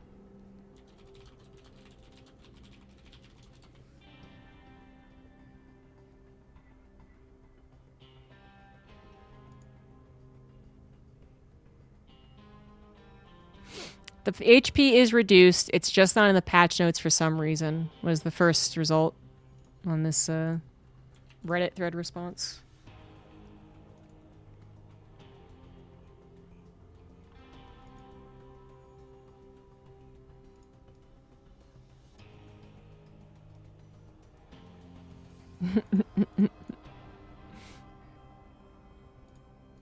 So yeah, if it's not listed, then Wikipedia is going to miss it. I'm pretty sure Wikipedia has missed some other patches, but, you know, I'm like a conspiracy theorist. I can't prove it. Like, I tried looking up the assimilator health change once, and I never found anything about it, but I am so sure that the assimilator health was changed. But I can't find anything. My Google foo isn't good enough. Well, I think they were increased because of Reapers. And then I think they were decreased. There is like the whole early game StarCraft where, you know, there was like Shakura's Plateau with the backdoor entrance where tanks would siege up and kill assimilators. There's Reaper all lanes where you just target the assimilators. Because Reapers used to do a lot of damage versus buildings. I was so sure that it changed. It got a buff because of that. I remember mentioning it in casts, being like, well, the assimilator has more health, you see. How overpowered.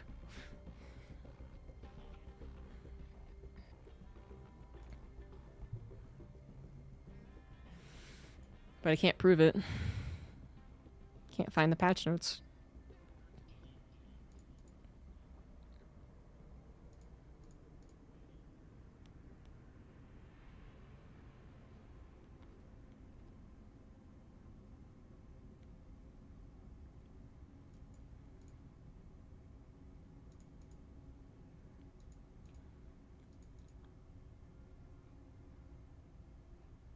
Should we do...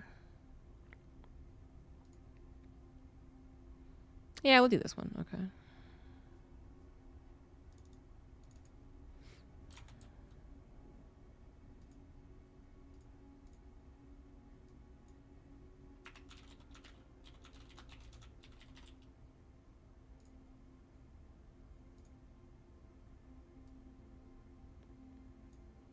Yeah, the Nexus health points were increased. I did forget that. The same reason, maybe?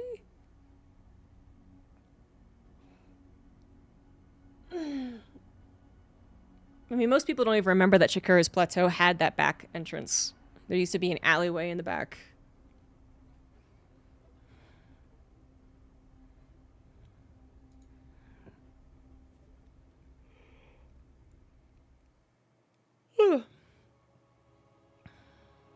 I know why I'm so tired. I'm so surprised. I'm yawning.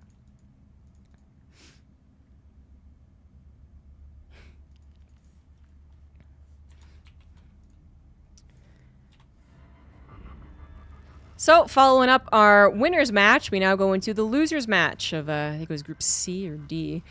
Either way, the winner of this advances to GSL. The loser goes to round 2 losers, where they can still advance to GSL. One person does right here, right now. In the top right, it is Gumiho, and the bottom left, it is Solar. Solar had a struggle versus Creator. He, where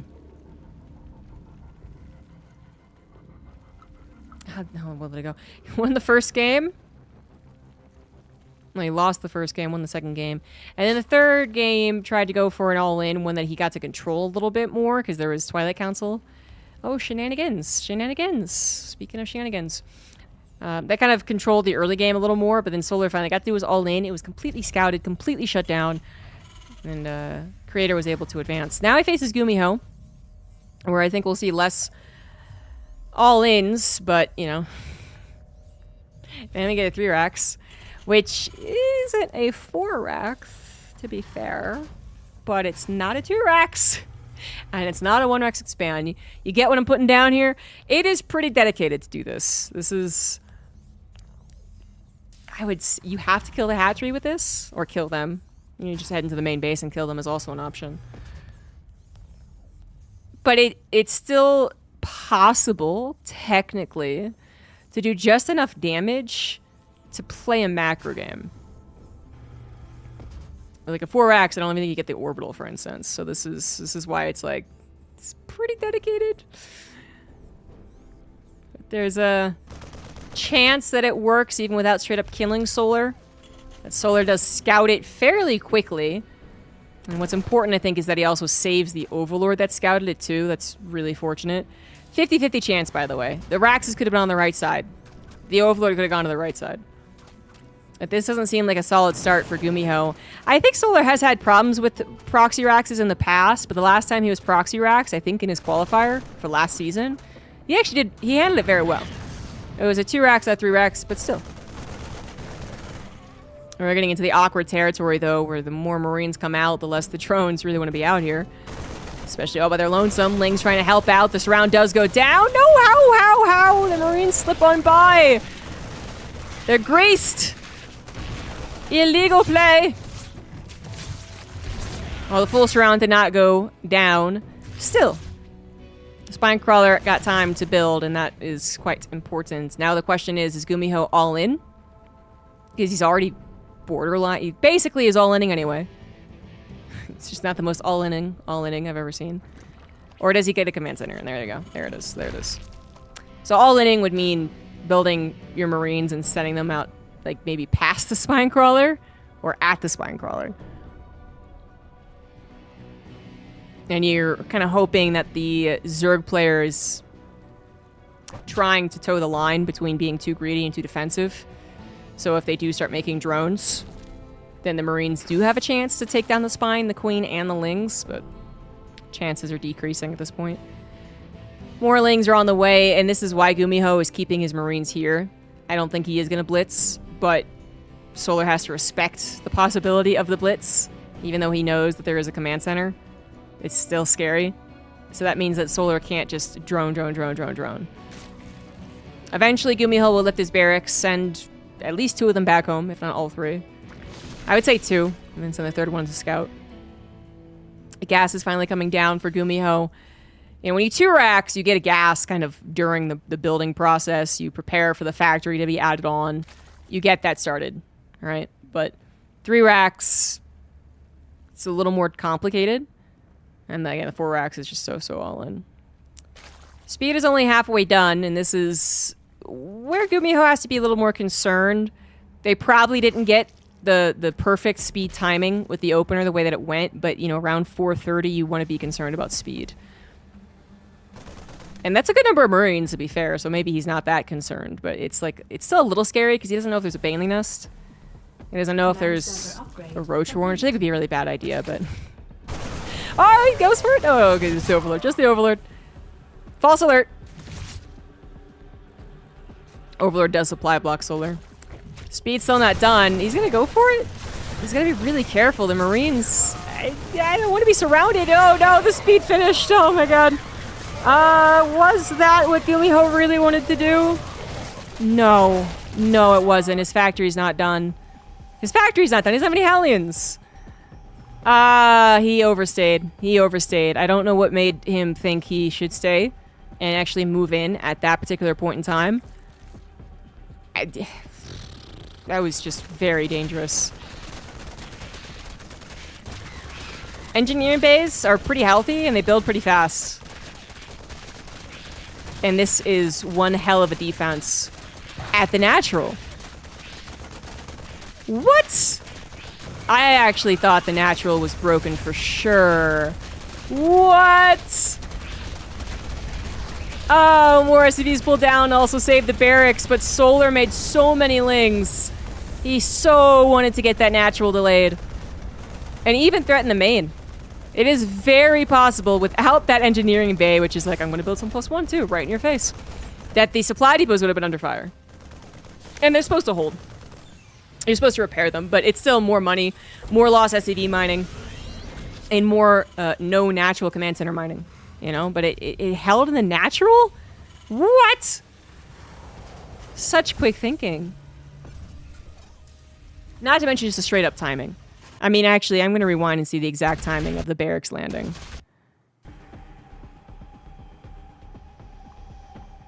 I could have played this up. This could have been a cinema moment. Not really, actually. The barracks! No, that was actually really close. Holy shit! Oh, that was so close. Oh, the first one wasn't bad, but the second one was damn close. Woo! I can't believe he got that. I cannot believe he did that. I mean, he was prepared to give up the base. He had already pulled his SCVs, but still. Absolutely crazy. Alright. Back to where we were. Ay, ay, ay. Gumiho. He's got gits. That Roach Warren's coming on the way for Solar. Is he gonna go? The Roach Warren seems awfully early, no? Maybe not. I guess he has to... No, well... He doesn't really have to worry about Gumiho being totally aggressive as of yet, although maybe the Hellions are a little bit of a threat. You know that their production is severely delayed. And medevacs... You know, there might be one medevac, as there is, but there's not going to be 2 medevacs and 16 Marines anytime soon. The barracks only just landed. And Stim certainly hasn't gotten anywhere close to finishing, so... Yeah, I wonder why Solar got such a fast Roach Warren. Better safe than sorry, I suppose. He doesn't know that it's a 3rd CC, so that... Okay, that actually makes a lot of sense. If it wasn't 3rd CC... Though, I mean, you still... The barracks were so late to coming back home. Hard game to read. And, of course, he is now going to go into Roaches, but... Just remarking on how early it was. +1 Carapace starts up. He does only have 1 evolution chamber, but we've been seeing this all in, actually, for a lot. This is what Rogue did versus Maru, and somehow didn't win that game. Yeah, that's true. And Gumiho would be the type to go for a Hellbat follow-up. That is fair. Yeah.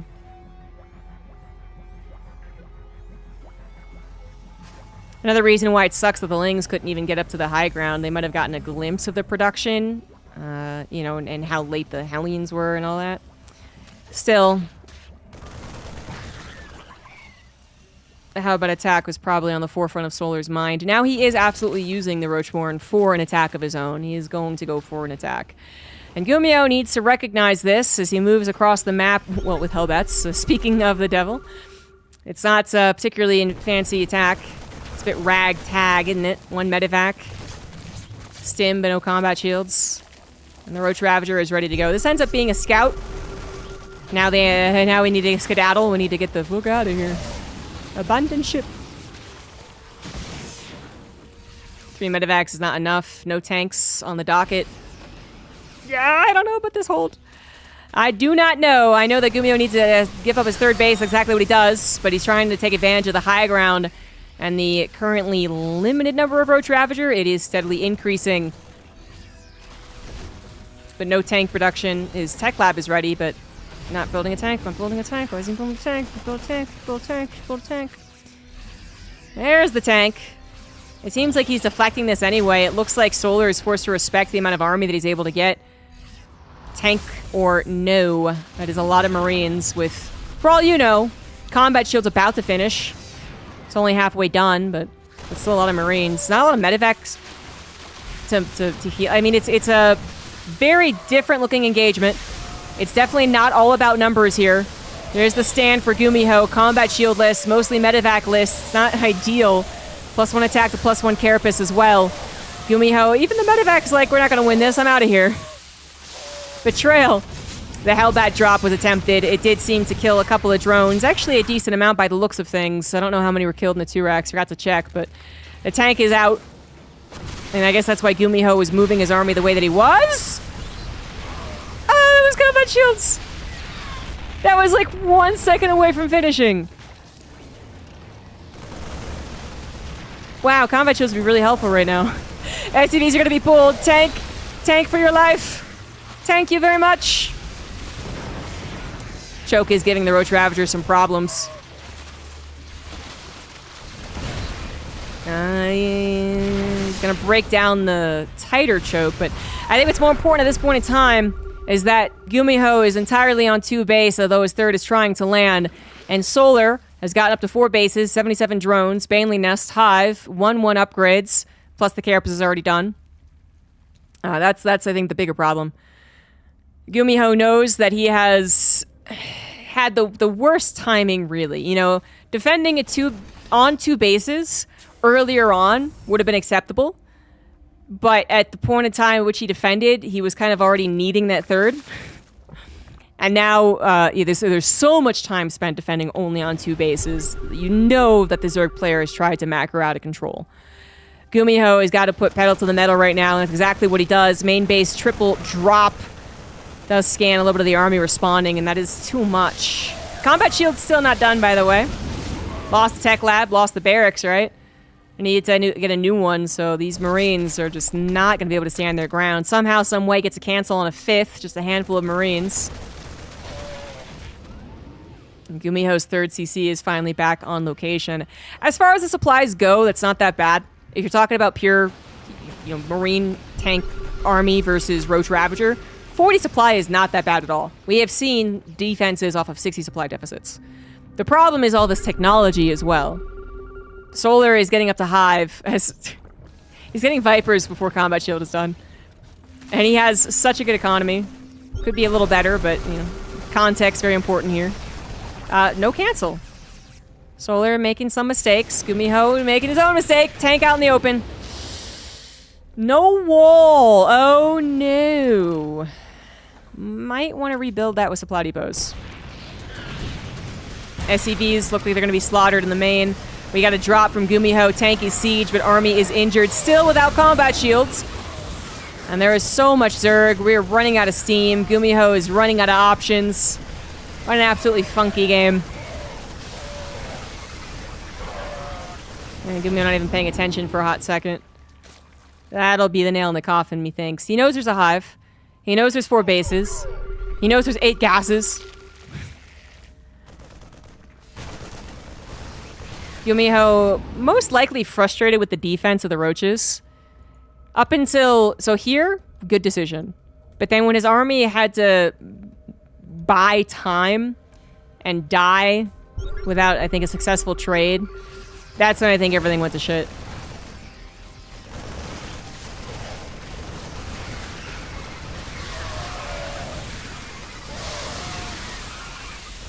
Is there a chance? No, right? Ultras are on the way. Chitinous plating's nowhere near completion. Vipers could be mismicroed.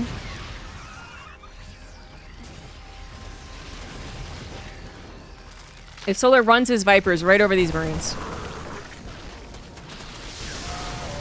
There's an abduct on that tank. The other tank's back there, but oh, so much to keep track of. And so little army. He split the medevacs. He concaved the bio. You're not asking for, you know, much better engagements. He did get the Banelings hit him, though.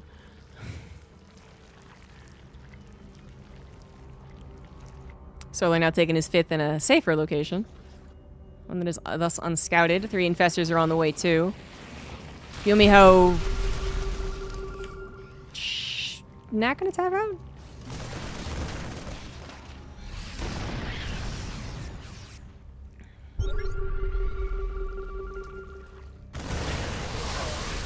You know, I guess they didn't look like the worst army ever.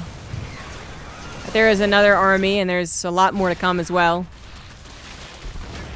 Yumiho kind of defending. Thank God for Libs, am I right?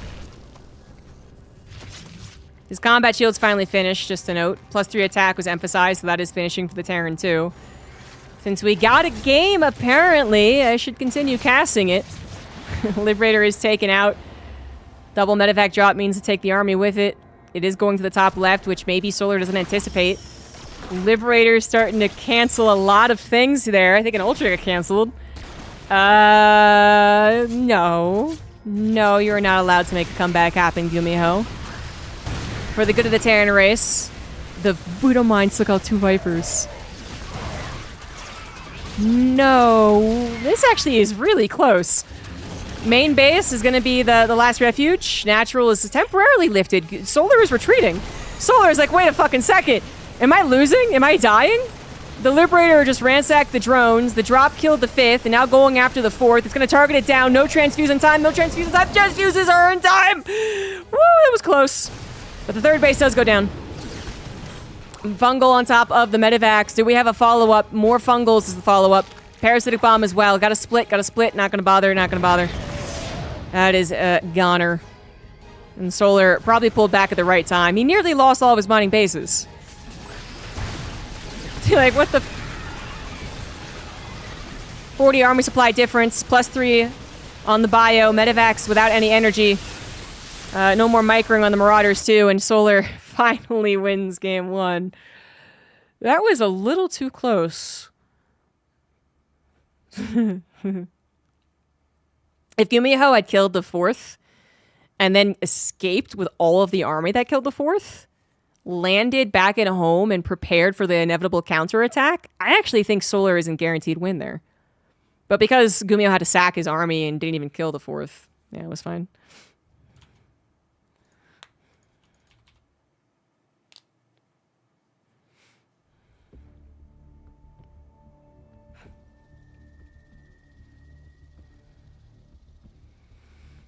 Rob Hustle's famous battle rap, Terran's OP. I am not familiar with that.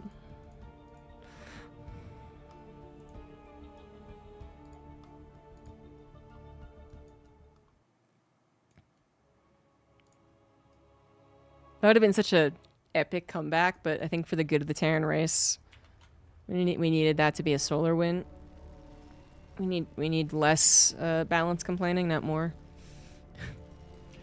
In the top right of Ultra Love, it is Gumiho. Bottom left, Solar.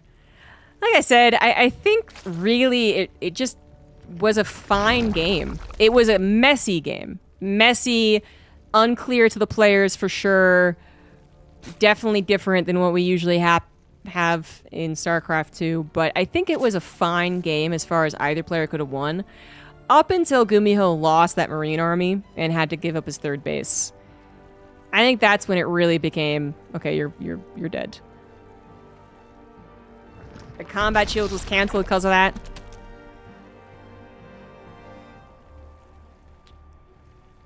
And that wasn't all that made it bad, but the fact that he lost that much army really reduced the risk of any type of counterattack. Solar could go into the droning and into the teching and into the expanding that he did, knowing that there was very little that Gumiho could do about it. Where if you had somehow saved, that was like 30 Marines, 20 Marines at the least.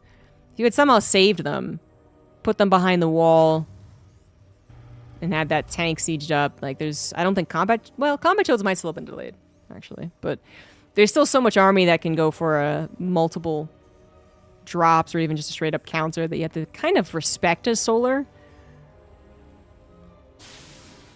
But it was a messy game. Very, very messy. You know, Gumiho did a wonderful job deflecting the Ling run-by attempt. That was also almost heartbreaking to see for Solar, actually.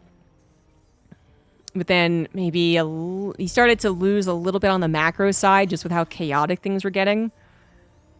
Because that tank timing could have also made a big difference. He could have had that tank probably 20 seconds earlier, actually. I'm not exactly sure when he got the tech lab on the factory, but I was watching his macro, and he had 700, 300 or something before he finally started to tank. A lot of little things that, you know, maybe could have meant that the third CC isn't as delayed as long, and then there's more to that game, but same could be said on the side of Solar. If only his Lings were just a little bit faster, he could have delayed the natural for such a long time.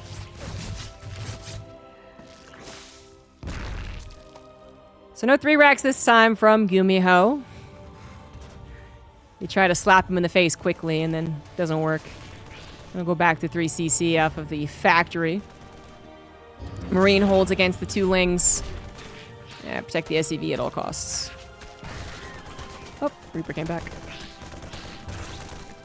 And a little sphere in case this is going to be a follow-up of a Roachmore, and Solar could take game 1 and then try and quickly end game 2 as well, you know. But it is not. Starport is going to be gotten, so this is going to go into a 2-1-1.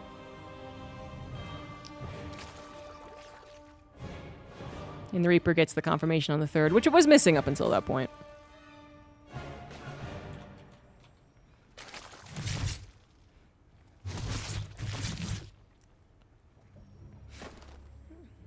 Not really able to check the main so much.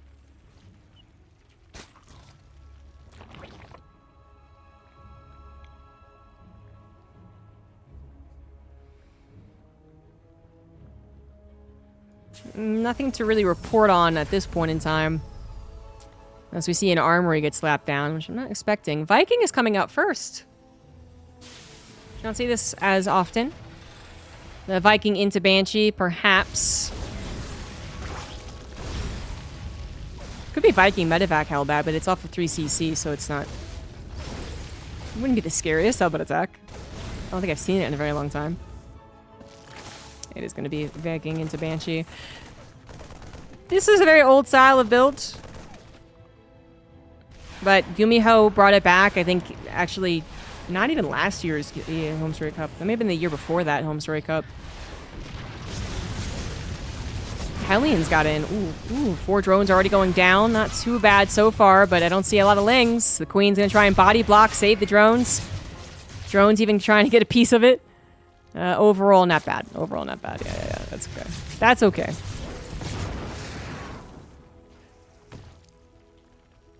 The benefit to the Viking first means 1, Viking out in the field, killing overlords, unexpected in this meta, in this day and age. And then 2, the Banshees actually arrive with Cloak finished, whereas if you don't get the Viking, the Cloak has to wait. The Banshee has to wait. It's mech! It is mech! Factory at numero 2, there we go, is on the way. And we got the 3rd one as well. And that's something that Solar should be aware of. You know, it's very possible.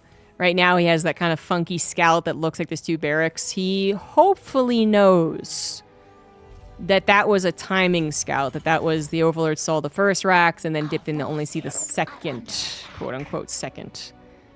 I hope he realizes that. Because if he didn't look, you know, the Overlord or Ling, whatever, gets close enough, and then he doesn't look, he could think that's 2 racks. That would be crazy coincidence. But it is possible. Banshees also end up being a surprise by the looks of things. Solar figured it was a 3rd CC, but then was late to the Banshee scout, I guess. He definitely saw the tech lab, but... And he saw it researching. No, he didn't. Okay, so that was the Viking that was building. That's why he's so... Well, still, there was a tech lab. Either way, 22 drones have gone down, guys. Oh, my God. The Banshee is a complete surprise. The spores were not done. The queens were running every which way, like chickens with their head cut off. The Banshees find a lot of damage in combination with the Hellions. Now, how many Hellions have really been shown so far? 6 plus, maybe he saw 4 extra. He might... The perfect signs of mech are not here for Solar, but he is grabbing a Roachmorn. I think he's figured it out. There's a lot of Hellions, so yeah, no bio player is going to make like 12 Hellions, whatever this would be, 14 Hellions. So mech it is, absolutely, and it is going to be battle mech. It's very in fashion now. Gumiho likes getting the pinwheel upgrade for the Banshees too to make them go fast. Solar, unfortunately, you know, he's called his pants down against the Hellion Banshee significantly. I mean, 20 true drones killed, Jesus. But then he's also not really in the finest position to start tackling mech.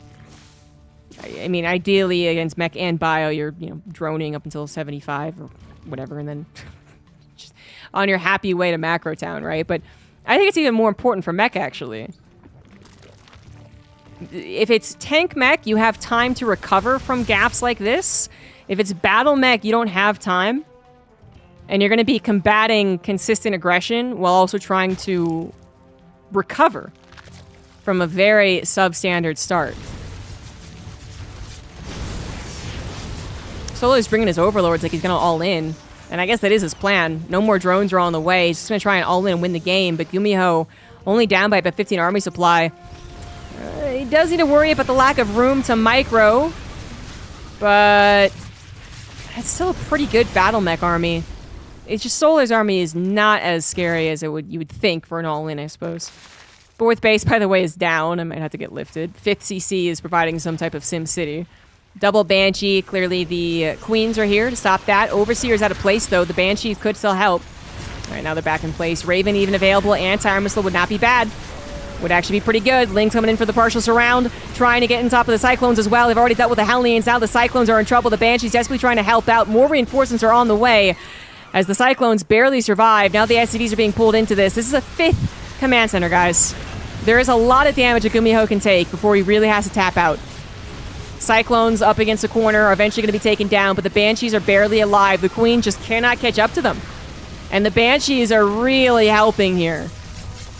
They have killed so many extra units when they're supposed to be taken down immediately.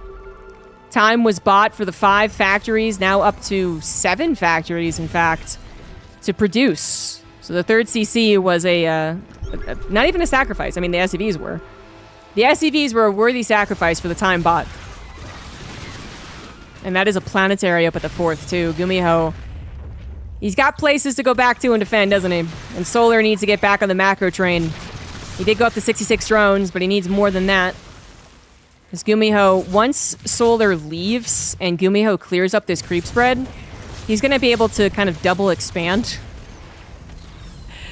Because once he can take his bases, he can also get on the map with his Hellion Cyclone. And Banshees. Looks like Solar thinks he can take a bit of an engagement here. I'm not so sure about that. Lots of Cyclones, lots of Banshees. Got a +1 plating for them too. Yep, Solar biting off more than he can chew. Now realizing he needs to do a little bit more of the tug-of-war game. Pull back, attack, pull back, attack. 3 Infestors are on the way to help things out. Oh my god, the Banshees. No, not the Banshees. The Banshees are going to win this game. Oh, the Banshees. All the Queens are dead. This one can't transfuse. It's off. Wait, is that technically off of creep? I wonder. I don't know, but I wonder. Fungals are here, but they're a tad bit late. More Queens to be pulled to the front. These are your inject Queens. These are Queens you need. He's at 0 Queens. That's it. GG, GG, GG, GG. Gumi bro with the mech wins game number 2. Sacred Grove is being desecrated.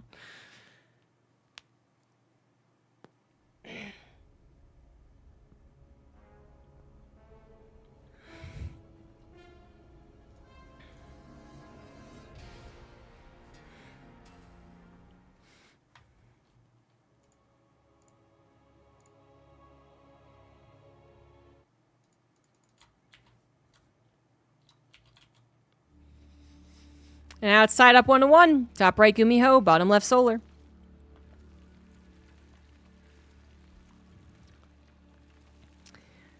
So Gumiho brings out Mech in game 2 and wins, not flawlessly exactly, but I had a lot of confidence in his ability to hold against Solar's all-in. He had 5 bases. One was a planetary. He had all of his factory production up and running. He just needed some time. And those Banshees, man, they did a lot of damage. I think there would be a lot more army left over for Solar if the Banshees weren't there. They were taken out first.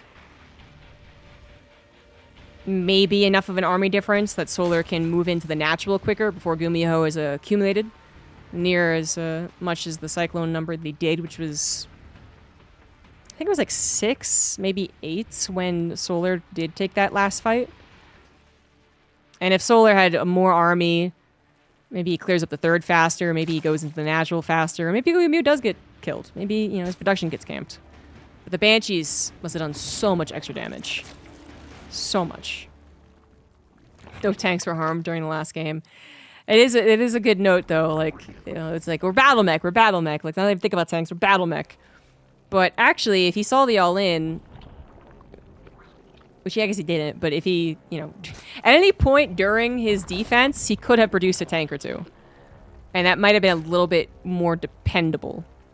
Because Hellion Cyclone, when it runs out of room to micro, gets worse. But it was fine. It was fine. Were Banshees always intended to be worker killers? Yeah, I think so. I wasn't actually following StarCraft 2's development. I get into the esports side, maybe like late 2010. StarCraft 2 came in mid 2010. And I wasn't part of the beta. And obviously I figured out what esports were at that time. That doesn't mean that I know anything about it.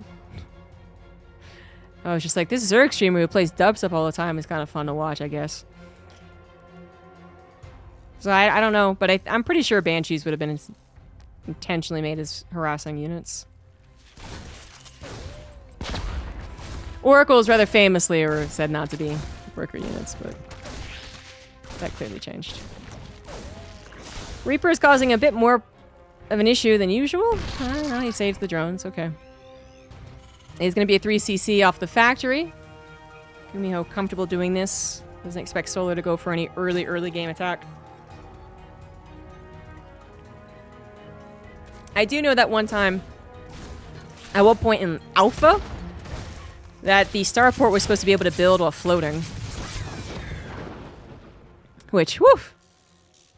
You think you hate Terran base races now.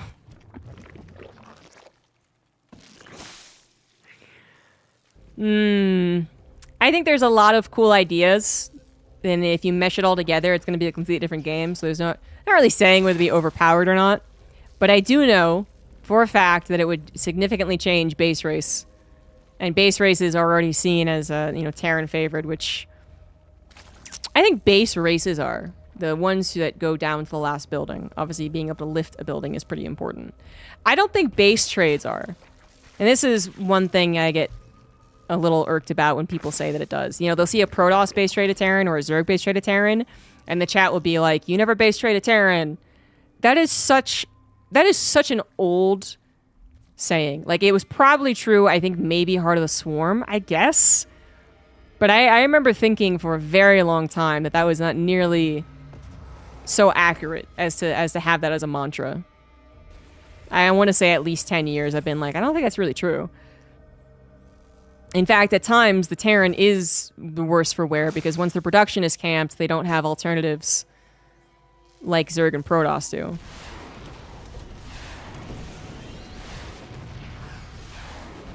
But anyway. This is a Viking opener into Banshee. This is the same opener. Gumiho was probably hoping that Solar would believe it is mech again. But Solar's lane got in there, and if it had a half a second, Solar would have clicked on the barracks that was building. It's also a little weird to, even if you didn't click on it, you can kind of math it out as far as, you wouldn't bother swapping the factory off the reactor. You would just be building 2 more factories if you were going to go mech. So even if you didn't click on it, I think you could figure it out. Solar, it does seem to be, not scared of mech. Getting into this double evolution chamber. No Roachworn on the way. Got a lot of barracks coming up now as the 3rd CC goes on over. Just 1 Banshee, by the way. He did bother to finish Cloak, but just 1 Banshee. Certainly not going to get as much of a surprise as he did last game. Certainly not.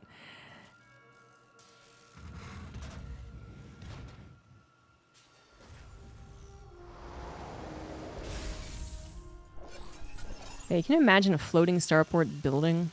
Just proxies would be insane. TVT base races would actually never end.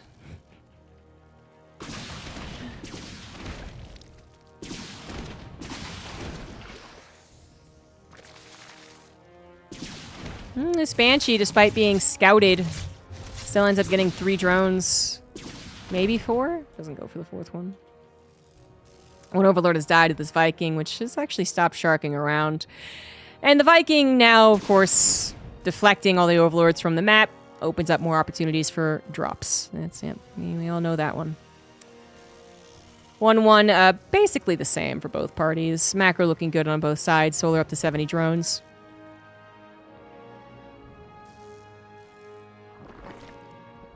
Infestation pit pretty quickly here. Solar plans to get towards that hive. Gumiho's first move out is on the way. He's got 1 tank, a Viking, and a small handful of Marines. Really not a lot. What is over here? Oh, the Hellions. Shouldn't they be? He might be planning on going for a run-by over here, but I would say usually they accompany this with the Hellbats. Since the armory is finishing. 4th CC too. Gumiho not going to go into an 8 racks. We got the army repositioning, decides the left looks far more tantalizing. And since Solar doesn't have the Overlords in position anymore, not that you would have a ton over here, I guess, but still. He's not going to recognize that until the creep is being cleared up. Please get that other active creep to me. Thank you. Big Ling run by. There are a lot of Marines back at home, though, but they're going to try and get a cancel on this 4th command center, which I believe they will. That is enough of us around. Yep, Gumiho has to admit defeat there, so that is, good amount of time. Good amount of time that was delayed. And the Lings can feel like they did a good job. This Banshee's going to get a cancel on this 5th hatch, isn't it? Ah, it's got Cloak. It's got Cloak. It's got Cloak. It's going to kill it. Okay, thank God. Oh, yeah, not going to happen. The Marines actually circumvented Solar. I didn't even realize it. Solar didn't realize it. Loses all the queens. I went to respond. What a bait. What a bait Banshee, man. Banelings run into the Hellbats, and they're all gone except for 1. The Marine number is just enough to continue attacking here. It's not a lot, but it's just enough. Solar's in a little bit of trouble right now. He lost a lot of queens that would usually be helping out. I mean, seriously, 4 extra queens right now would probably make this a non-issue, but can't quite deal with this until more reinforcements came along, and the Lings are here. Tank is saved. And it's not the end of the world, but it does kind of suck. Viking landed and has high hopes. Yeah. Not gonna happen. Not gonna get that 5th base, but the attack continues as Gumiho continues rallying forward, building his 4th on location this time. And since Solar got totally surprised, really. I mean, his flow is entirely off here. It's recoverable, but the flow is totally off at this point. Solar is not going to have all of his, pre-planned engagements and reactions in his brain as he tries to scramble a little bit and recover from that. But he's already rebuilt the queens, and he is up to a hive. Vipers are on the way. Adjunic lands emphasized. Hydras could be out soon. This Banshee, man.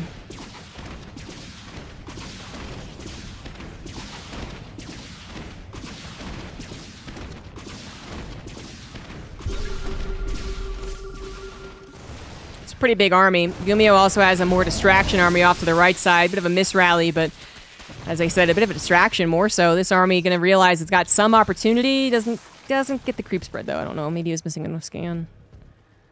It's just going to go for the 5th base, which is still a pretty good catch anyway. 5th base is a goner. Solar deciding not to bother even trying to save that. And trying to get settled on 4 bases instead. Maxed out and ready to take a good engagement.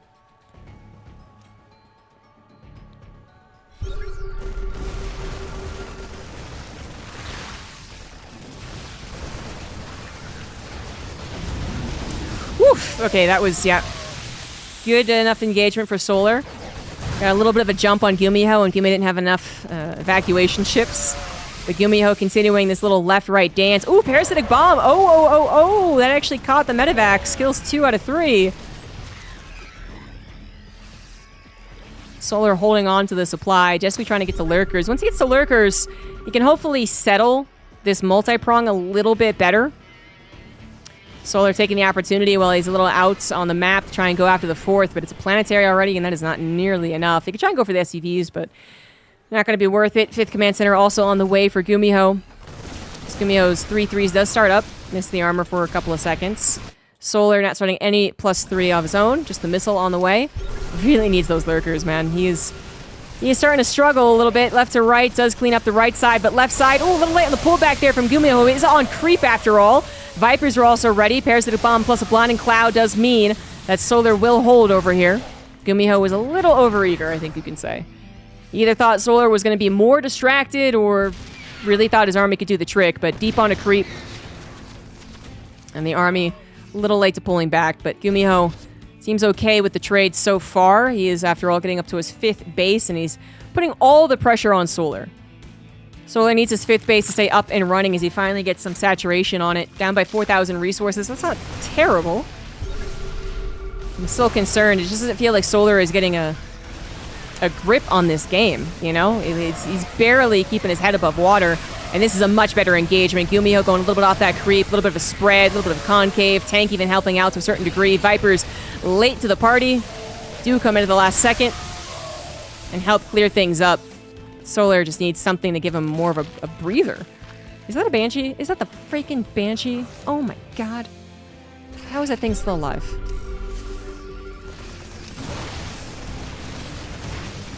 Not enough Banelings. Lurkers aren't quite done, but they will finish. This will not be enough for Gumiho to tackle this. Medevac also having a problem. He's going to be down to 2 Medevacs if he's not careful. Lurkers are a little courageous. One goes down, second one sniped. Nice eye there from Gumiho.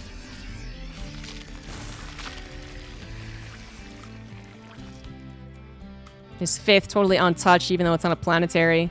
A Widow Mine continuing to scout any potential run-bys off to the left. That's actually a really good Widow Mine. That is telling him that there's no army over there. There's no run-by being prepared from over there. Like, get rid of the Widow Mine. And now he's going to direct his attention to that side. Looks like a Banshee still helping out in some way, shape, or form. Feels like a scouting ling. Lurkers, one of them's going to go down. The rest do end up burrowing, and a couple of Parasitic Bombs to continue hitting this medevac count, which has been kept, you know, lower than expected. Run-by finally happens before the planetary is ready to go, but it will be a planetary, and it will be safe from here on out.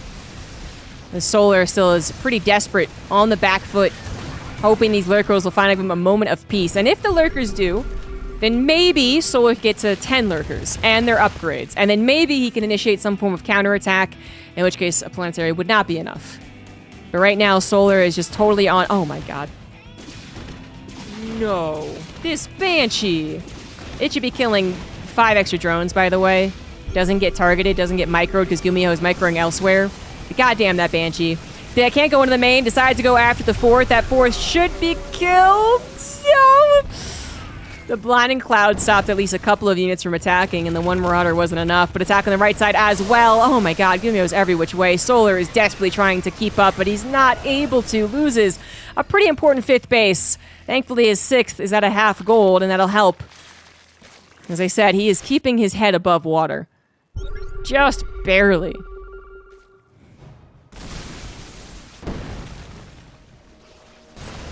Unfortunately, easy enough to stop the mining over here.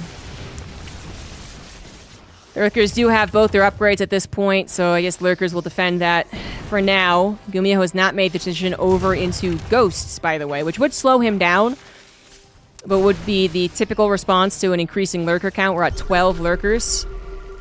Army saw an incoming Zerg army, and instead of trying to prepare for it, he's going to go for... I think you need to prepare for this. I think you actually do need to go back, and that's finally what he does, but a little late to it. Drones are here. Third base is under attack. National could be under attack, but Gumiho has another army off to the left, killing another base of Solar. Gumiho trying to come in from different directions, too. Maybe finds the Vipers. This army's going to find the Vipers. Oh, not the Vipers. Oh, the Vipers are down. They're down. Lurkers are going to go for the attack while the rest of the army tries to return home. We got ourselves a weird type of base trade going on here. Gumiho's army is every which way that we look on the map, trying now to defend against the Banelings. Last second split with the help of the Liberator. Now it is only Lurkers that Solar has, and they are not back at home. They are trying to win the game, but they are too slow, and they are not on top of the production. Gumiho, frantic a bit here in the last few minutes of the game, will end up overpowering Solar. Some Lurkers were created back at home. Those are the ones defending this, I guess. But another base does go down. These Lurkers are going to try their luck over on a planetary, but Solar knows it is game over. Gumiho wins 2-1. Advances to the GSL, and Solar has to try it down in the lower bracket.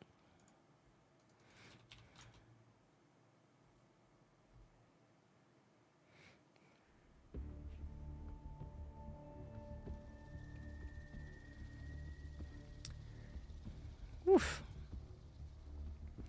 I think it does it for today, actually, guys. I think my solo casting is exhausted. We got maybe like 1 or 2 other series that look like they could have been good, but I might just do that for YouTube only. Like Maru versus Hero. Yeah. I am gonna close the stream, work on some other stuff. Hope you guys enjoyed the cast. Thank you very much for the resubs.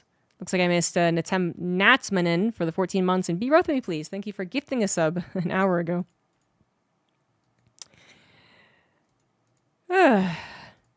Thanks for watching, guys. Let's see. Who can we raid? Oh, Up a Tree's back. We'll raid Up a Tree. He's back from his hiatus. I'll leave you guys with my... Oh, this doesn't work. Oh, no, it did work. Okay. All right, I'll leave you guys with my cat.